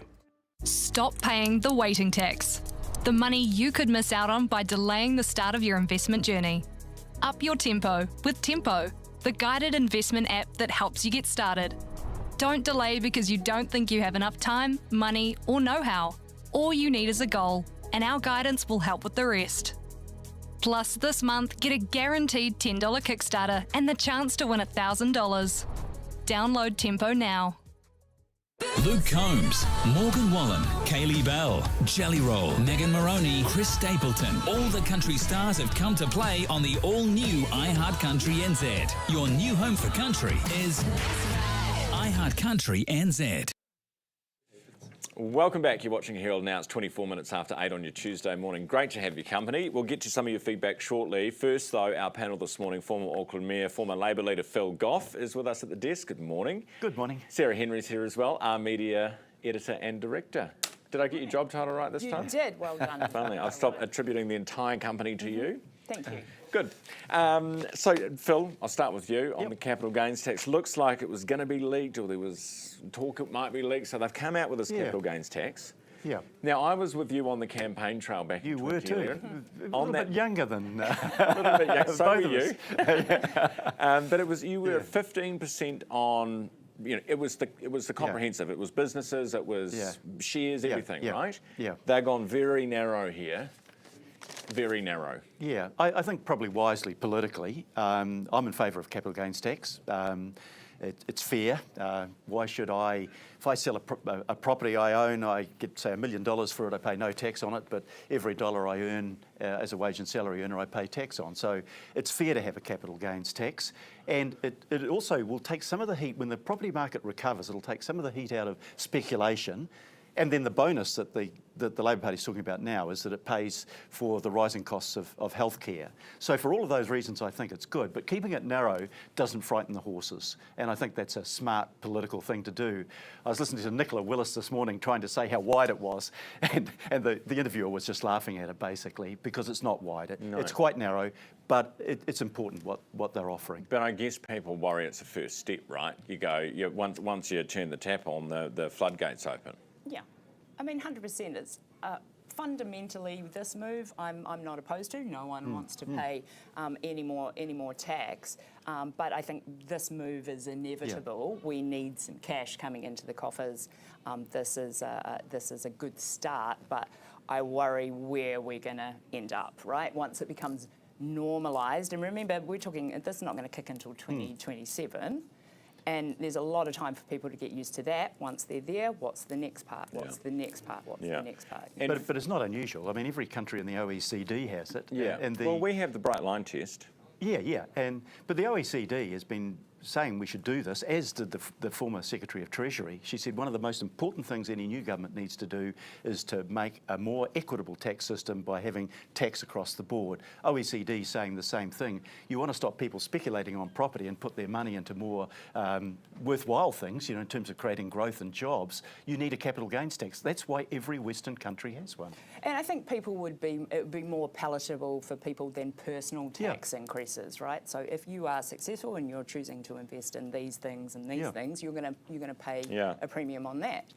Versus something that you're going to pay every time you get your... But this argument, I mean, you say that, you know, people who work, you pay tax on every dollar you earn, etc., which is true, but so do the businesses. You know what I mean? Like a business, every dollar that they earn gets taxed. Yeah. But it's set capital gain. It's set at the corporate tax rate, and you only pay it when you sell the property, and it's not retrospective. So you know you're not going to find that you've paid on the capital gain that you've made for the last 30 years that you've owned the property. How do you work out? Because you know how they say any profit from the 1st of July 2027. So does that mean everyone has to get a valuation? They'll have a system for valuing it. Yeah, other countries that have introduced, Australia, when they introduced their capital gains tax, worked out a way of doing that. That's, you know, it'll create a little bit of work, but not an excessive amount. Sarah, are you guilty of touching up or airbrushing any of your photos that you send in for a passport? Not for a passport. Didn't know that was a thing, but you know, maybe something to put on the agenda when that comes up for the old renewal. Take those sanctions very seriously, Ryan. But touching up the old photograph for sharing amongst other people, you know, maybe just a little smoothing over there. Oh, you better teach me the skills. I'm needing them more and more. Exactly. You know, age is not kind to anyone. I think it's silly actually changing your passport photo or whatever. I remember MPs that used the same hoardings election after election. So the photo was taken 20 years earlier, and one of the ambassadors, who I won't name her name, used a photo that must have been taken 30 years ago. And when I met her for the first time, it was a shock. That's not the person whose photo I've seen on their CV. Have you ever done online dating, Phil? No. Because that's way Tell me more about of it. a shock. But this is the thing. Eventually, you're going to meet someone, and they're going to realise that that's not what you look like. You know? But the passport photo is one of the most horrific photographs ever taken. That and the driver's license. You're not allowed to smile. Photos. No, you're not. So unnatural. I had to get my driver's license done the other day to renew it, and I look like a criminal. Yes. I think they purposely do it. I don't know what it is. You just weren't holding the card up in front of you with your number on it. Exactly. Have you still got your old hoardings? Any of your old hoardings? I have, actually. I've kept one from each election. I don't know, they're mouldering away in my barn. And my kids will just trash them when I leave this life. But it's interesting just seeing the change from the days of spectacles and moustache, etc. Yeah, ages. Do you have a favourite slogan? No, I probably don't. Slogans are kind of slightly empty because they don't have enough content to make them meaningful. But it's interesting just to see the evolution over time and how you looked. And Helen Clark was quite big on Ford Together. Remember that? Yeah, that was her big thing. Hey, very quickly, Prince Andrew and this whole royal scandal. We've just spoken to a royal biographer who did the rise and fall of the House of York. And he says we should be paying a little more attention to it here down under, because I think we're just looking from afar going, oh, that's a bit grubby, a bit groshy. What do you think, Sarah, about how this is playing out and how the monarchy's handling it? I feel deeply saddened for the King and the responsible members of the royal family who do actually work very, very hard and draw amazing attention to certain causes around the world. And to have someone who has behaved in the most revolting and abhorrent way and not care. Like, he just has this sense of entitlement that I can live my life any way that I want to. And I think that that's so damaging to what they're trying to do globally, that he just needs to go away and never be seen again. Yeah, here. I agree entirely with that. His behaviour was sleazy. He's living in a grand mansion, paying no rent for it. It's that sense of entitlement that somehow the world owes him a living. If I was a British taxpayer, I'd be really angry about that. And Sarah's first point is the important one. Charles, I've got a huge amount of respect for. I dealt with him quite frequently, and William, both hardworking, dedicated people with integrity, as the Queen was, and people like Andrew just let the side down. He should be disappeared. He won't do it voluntarily. Somebody will have to do it, and not be seen again. Yeah. And you know, it's not that sort of thing is totally new in the royal family. There's always been something like scandal, that. Yeah. Of course. But you know, the key actor, he's never going to be king. He's never going to be anything. Chopped off, though. Yeah, that was probably one way of dealing with it. But we kind of go for slightly kinder methods today. Yeah. Just disappearing and never being seen again would be good enough. Thank you both so much for coming in this morning. Great to see you. Thanks, Ryan. Phil Goff, former Auckland Mayor, and Labour leader Sarah Henry, our media editor and director. You're watching Herald Now. Great to have your company this morning. Here's Neva with headlines. Herald Now News, powered by Newstalk ZB. A cold snap is compounding issues for some parts of the country impacted by recent severe weather. Clutha, Southland and Kaikoura remain under a state of emergency. There are extensive road and highway closures across the South Island and thousands of people are still without power. Labour's confirmed plans for a capital gains tax if it wins the next election. The targeted tax would apply to profit made from July 2027 when a commercial property or residential property, excluding the family home, is sold. Business reporter Michael Sergel has the details. The family home, farms, KiwiSaver, shares, business assets, inheritances and personal items will be exempt. Labour says 9 out of 10 New Zealanders won't pay tax on the property they own. It says every dollar raised will go into the health system, including funding 3 free doctor's visits a year for everyone with a new Medicard. Hope's bilateral meetings bring about further global support for the New Zealand economy. Christopher Luxon is in Malaysia for the ASEAN summit and yesterday held a number of bilateral meetings with world leaders, including fellow prime ministers in the region. He's expected to also speak with businesses with hopes to grow two-way trade. Minister of State for Trade and Investment, Nicola Grigg, is also in Malaysia talking about the importance of foreign investment. She says people see New Zealand as a good place to do business, but conversations need to keep taking place. Several hundred students across Wellington College and Wellington Girls College are close contacts for a recent measles case. The country has 10 reported cases, including 7 relating to the Blue Bridge Ferry Cook Strait crossing on October 3rd. National Public Health Service physician Dr. Sharon Syme says anyone not immune will have to stay in quarantine until advised it's okay to leave.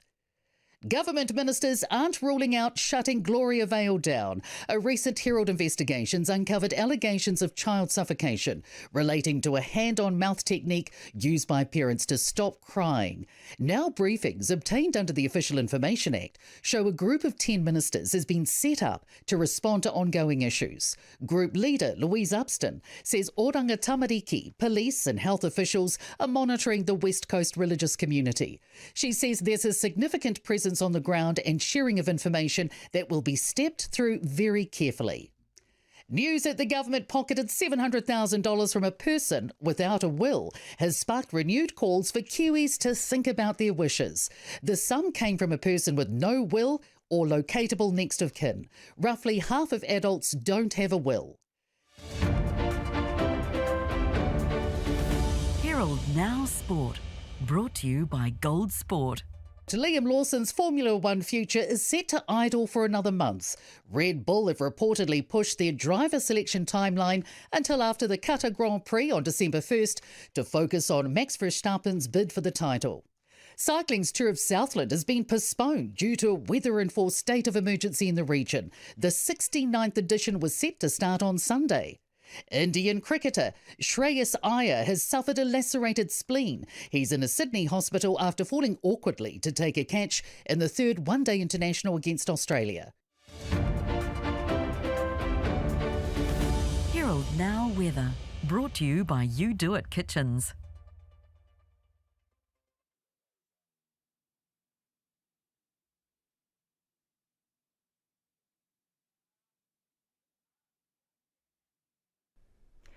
Good morning. Bit of a restless sleep for many, with over 19,000 lightning strikes over the North Island and many in the South Island waking up to a fresh and in some places deep dumping of snow.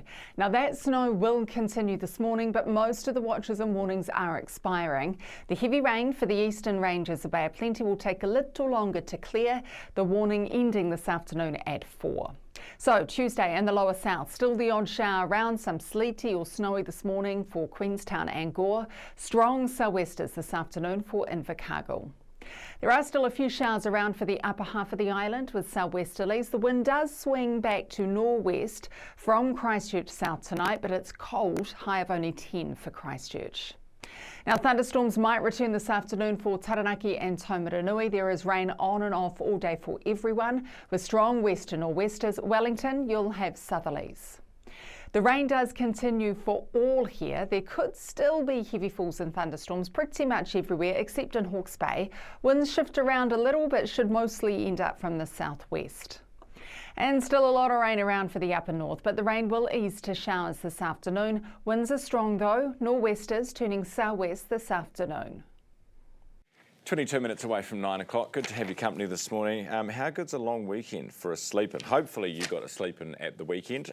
Good morning, Mark. Good morning to you, Carl. Good morning to you, Graham, who are joining us and commenting on our YouTube channel this morning. Mark says it's snowing in Ashburton right now. Annie emailed the program earlier. Good morning to you, Annie. Nice to have you watching. Annie says, sack that guy. And I thought, oh, I hope she's not talking about me. Thankfully, it was the netball guy. We had Matt Winneray, who's the chairman of Netball NZ on the program earlier. She said, taxpayers essentially pay his wages. We have a right to know what went on. And for 2 long months, we got nothing. And then this morning, more nothing. In fact, we had probably 4.5 minutes of nothing this morning. They won't tell us, were the complaints, did someone swear at a player? Did someone hit a player? Did someone threaten a player? Did someone even raise a voice at a player?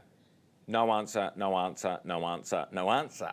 Was it a complaint that kicked this off? No, wouldn't use the word complaint. Said it was concern. How many people were concerned? Won't say. So actually, we have no idea what we're talking about. This is the biggest scandal in sport, which no one knows what it's about. It's bizarre. Anyway, Dame Knowles is coming back. I suppose that's all anyone really cares about. Let's have a look at some of that snow, shall we? This was sent into our newsroom. Snow's closed. This is in Fairlie. A farm in Fairlie. Snow's closed State Highway 8 from Fairlie to Twizel. Road snowfall warnings in place right now for Arthur's Pass, for Haast, Lewis and Porter's Passes. Fire and Emergency says around a dozen cars were stranded in snow in the Haast Pass, while 9 were stuck in snow on the Crown Range overnight. The weather system is expected to move off the country this morning. It does look beautiful from this distance, doesn't it? Right, just gone 20 to 9. Under 16s are one step closer to being banned from social media platforms. National MP Catherine Wedd's members' bill was drawn from the ballot last week, and first step in a long road to becoming law. But what might the ban actually look like, and what will it mean for tech companies and for children? Other countries have tried this. Very difficult to age verify. Michael Dobbs is a media senior lecturer at Otago University and joins me this morning. Good morning. Morena. Michael, good to have you on the program. The big problem is how do you enforce it? How do you determine who is what age, right? Yeah, that's the biggest question. So the bill as it's written would put the onus on platforms to age verify the users to make sure that they're of the appropriate age to use the platform. How that happens is the big question. Internationally, there are ways that you can do it, so would be an ID check, so they would check a person's image against the photo on their ID. There's AI-powered age estimation, or there are other age verification techniques, such as having someone vouch for you, or if we ever got digital ID here in New Zealand, that would be a way to verify someone's age. The problem is it's very easy to get around most of those age verification checks, and sometimes they're not even very accurate. Yeah, the horse is kind of bolted. Is that a reason not to do it, or do you do it and just hope that even 10, 20% of kids get freaked out by it and don't use it? Well, I think the real question is what's the purpose of the ban? And obviously it's coming from a good place, and certainly some people have experienced harms online, particularly teenagers. We know from the recent Select Committee for the Education and Workforce Select Committee that there are examples of teenagers experiencing harms online. But in many cases, there are lots of benefits to people being on social media platforms, even for teenagers. There are opportunities for community, there are opportunities for education. Some of my students talk about getting their work schedules through social media, which is a little weird to me, but is, definitely important to their well-being. So the real question is a social media ban the appropriate way to address these harms that people are experiencing, or are there better methods that we could use that might help those people who are experiencing harms and then prevent people from causing harm to others on social media? Michael, I'm kind of getting sick of this argument that social media does good too. It's like, look how kids are tearing their hair out, depressed, not going to school because they've got chronic fatigue syndrome, because they've been stuck at home, not actually talking to anyone, and they don't know how to interact anymore. They're kind of at crisis point. Are we really going to say that all the benefits you get from social media are enough to outweigh the harms? And did we not have all the benefits of social interaction, real social interaction as kids, without this harm? Well, I think you're making a false dichotomy here between online social interaction and real social interaction.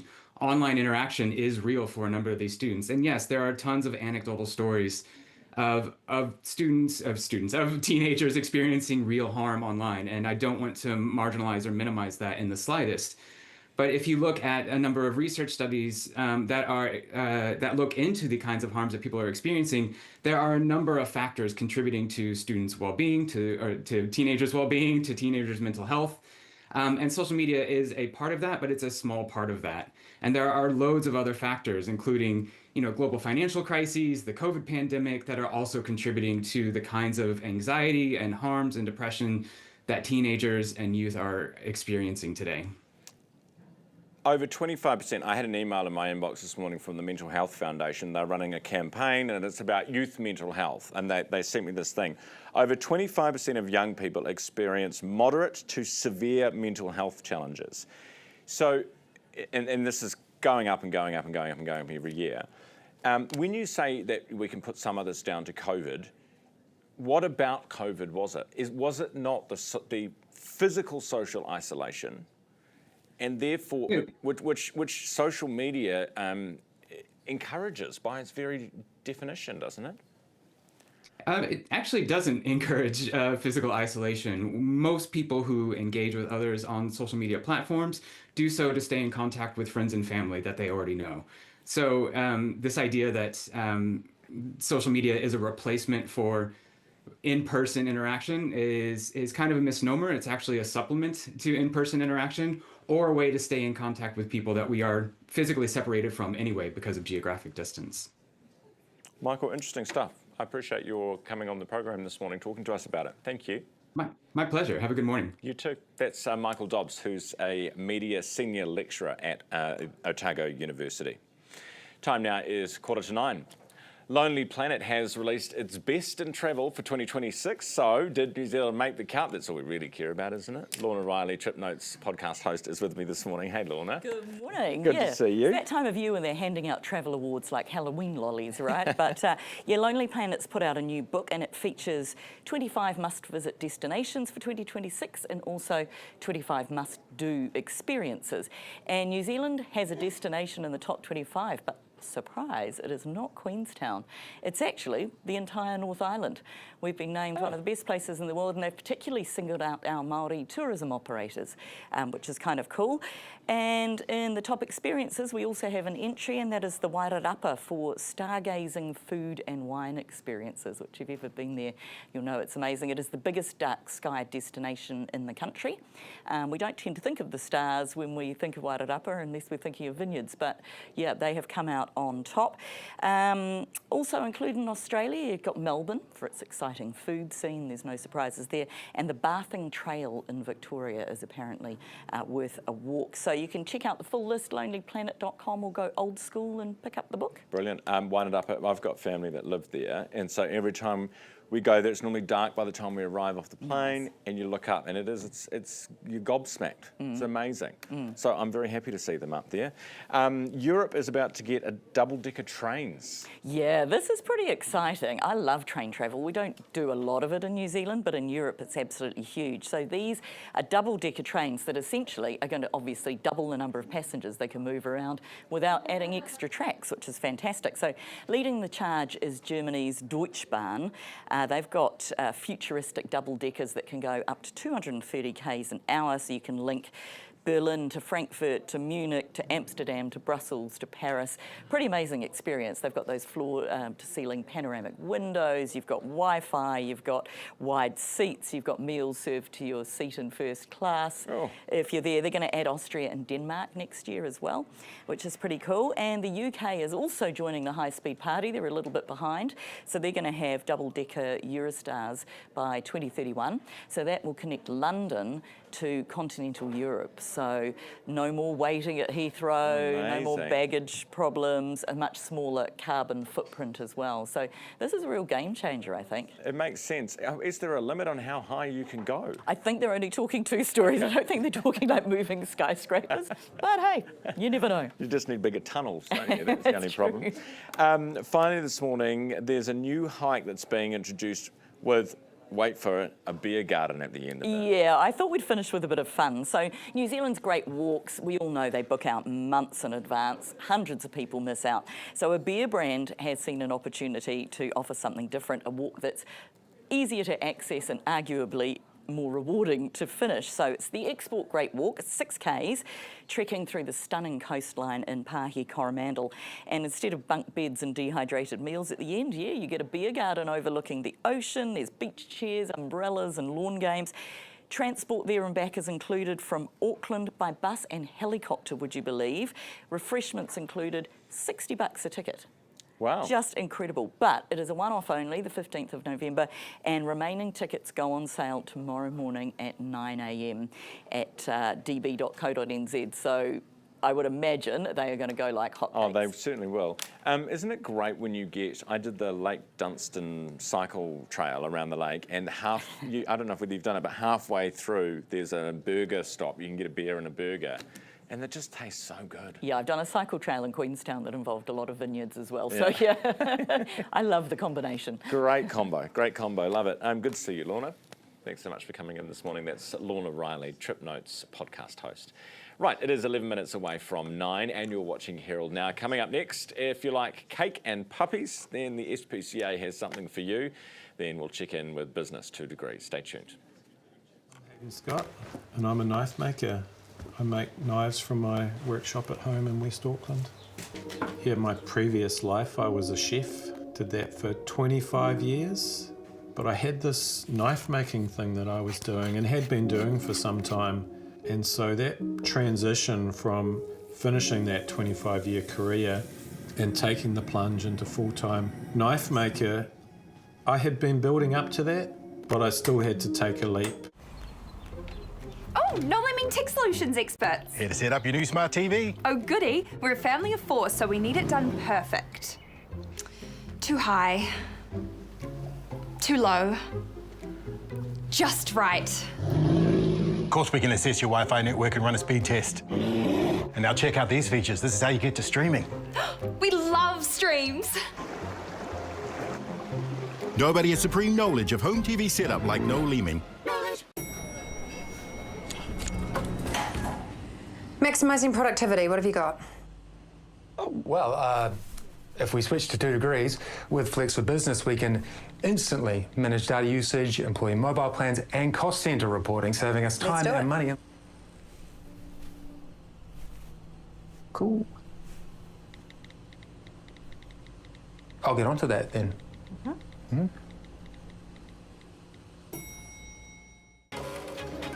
I became a Herald journalist to go behind the headlines and to help people make sense of the world. I became a Herald journalist to help people understand the big issues that affect them. To ask the right questions and to press people who have the answers. To listen to people and to be fair and balanced. To highlight the plight of the marginalised and vulnerable and challenge those in authority. To share extraordinary moments in the lives of ordinary people. I became a Herald journalist to report the facts. That's what we're here to do. If it's news you can trust, it's news worth knowing. The New Zealand Herald. Welcome back. You're watching Herald Now, just gone 9 minutes away from 9.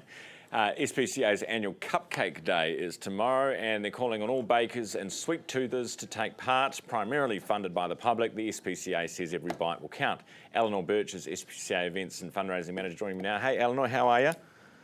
I'm very well, thank you. Good to have you on the show. So what do? Make a cupcake and then sell it?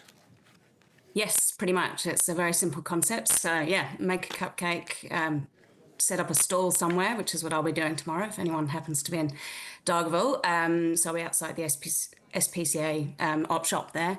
So we've got people making cupcakes, doing bake sales, lots of workplaces hosting morning teas. However people want to celebrate. So did you say you're in Dargaville, Eleanor? I will be tomorrow. Oh, you will be tomorrow? Selling cupcakes. Yeah. Okay, because I'm just thinking in terms of, I know Northland's had a lot of problems with roaming dogs. They've had a lot of problems post-COVID with dogs. Is that an area of concern for you? It is a bit of an area of concern, which is why, SPCA really does support, desexing. It's one of our key, areas. So desexing, helps, prevent unwanted animals and will help with the roaming dog population, essentially. How much money does SPCA need every year? What is the shortfall? Sorry, not my area, but it's fairly significant. So we're going to get a small portion of funding, which is just for the inspectorate. So the rest we have to raise through events like Cupcake Day. So the funds go directly to helping the sick and all the vulnerable animals that come through. We get about 30,000 animals each year who require TLC, food, medication, and even just keeping the lights on in our centres. All right, Eleanor, thanks very much for being with me this morning. Best of luck for the event tomorrow. Appreciate your time. Eleanor Birch, who's SPCA. To find out more, go to cupcakeday.spca.nz. Right, time to talk business thanks to our partners 2 Degrees. US stock markets are testing new highs yet again ahead of trade talks between Presidents Trump and Xi this week. The prospect of a rate cut also weighing in on this. This is a rate cut by the US Fed and Jerome Powell. Earlier, I had Garth Bray on from Business Desk, and he had the details.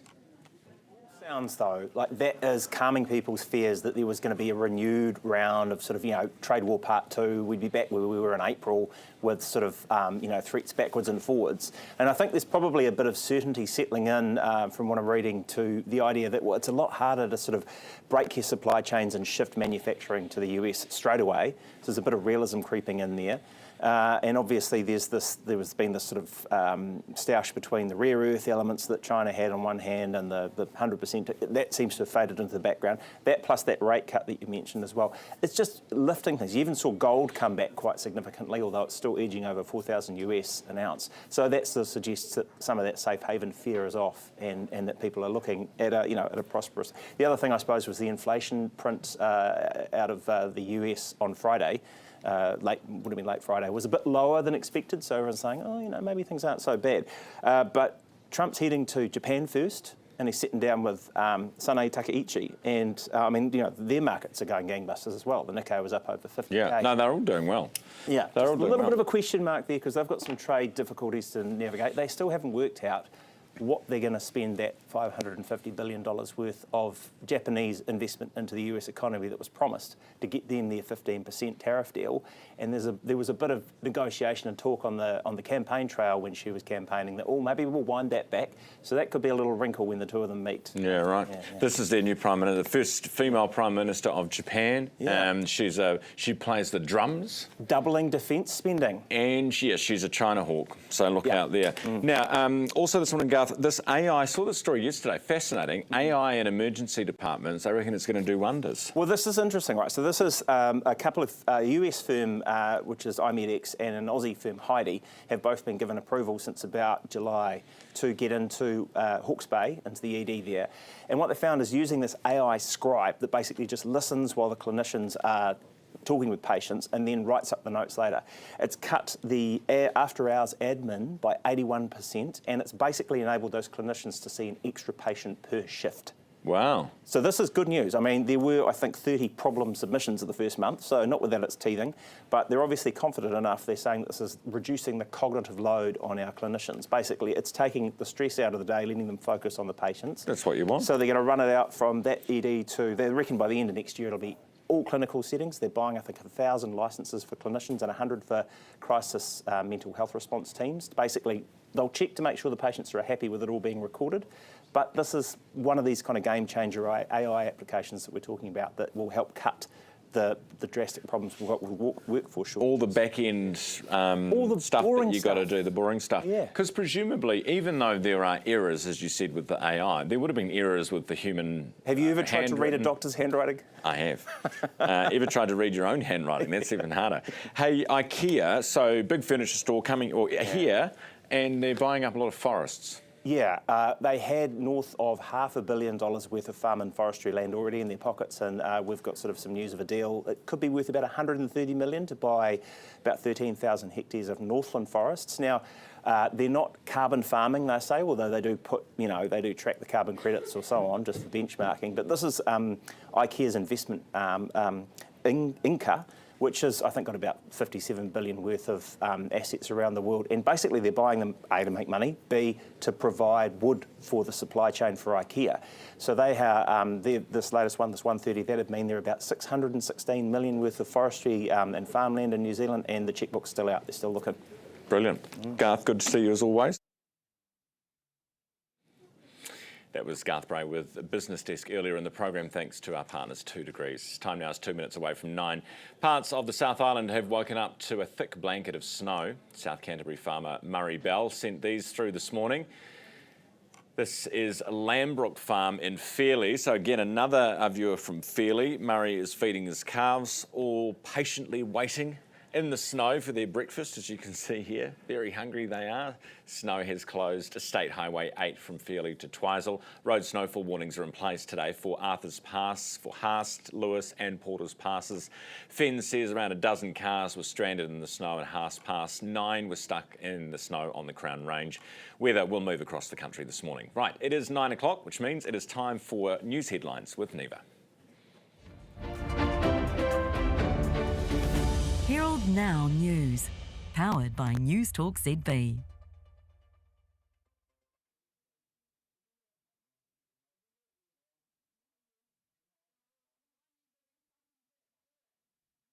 A cold snap is compounding issues for some parts of the country impacted by recent severe weather.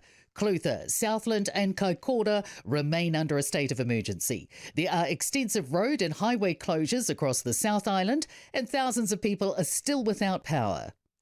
Labor's confirmed plans for a capital gains tax if it wins the next election.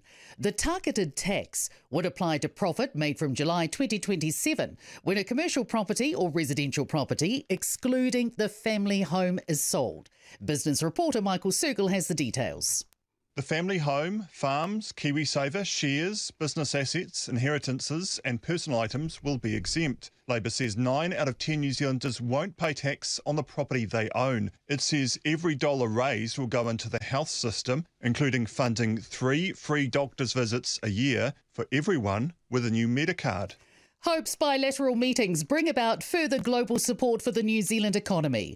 Christopher Luxon is in Malaysia for the ASEAN Summit and yesterday held a number of bilateral meetings with world leaders, including fellow prime ministers in the region. He's expected to also speak with businesses with hopes to grow two-way trade. Minister of State for Trade and Investment, Nicola Grigg, is also in Malaysia talking about the importance of foreign investment. She says people see New Zealand as a good place to do business, but conversations need to keep taking place. Several hundred students across Wellington College and Wellington Girls College are close contacts for a recent measles case. The country has 10 reported cases, including 7 relating to the Blue Bridge Ferry Cook Strait crossing on October 3rd.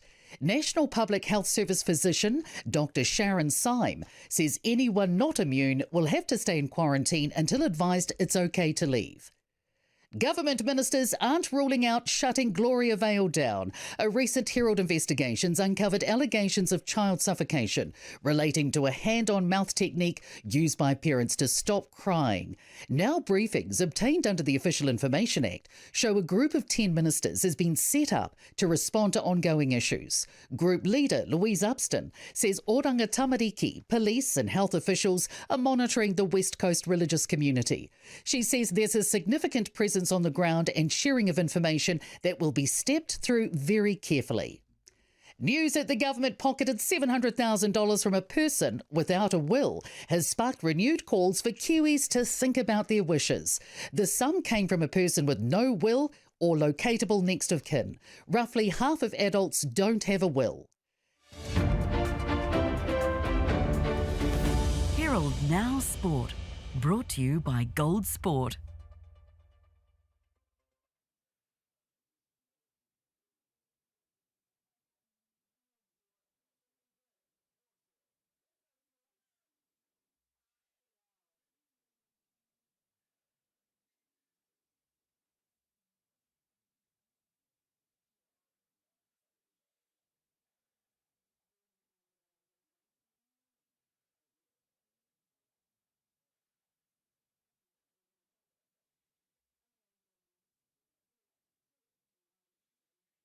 And in sport, Parker lost the fight. Dame Knowles was back and Liam Lawson nearly hit some marshals. Probably won't get the seat he wants. That's it for us for today. Thanks so much for watching. We'll be back tomorrow from 7 o'clock. For more news in the meantime, head to nzherald.co.nz. A quick thank you to our partners this morning. Forsyth Bar, You Do It, Barker's, Max, 2 Degrees, GJ Gardner, Dilma and Noel Leeming. From all the team at Herald Now, thanks so much for being with us and we'll see you tomorrow from 7.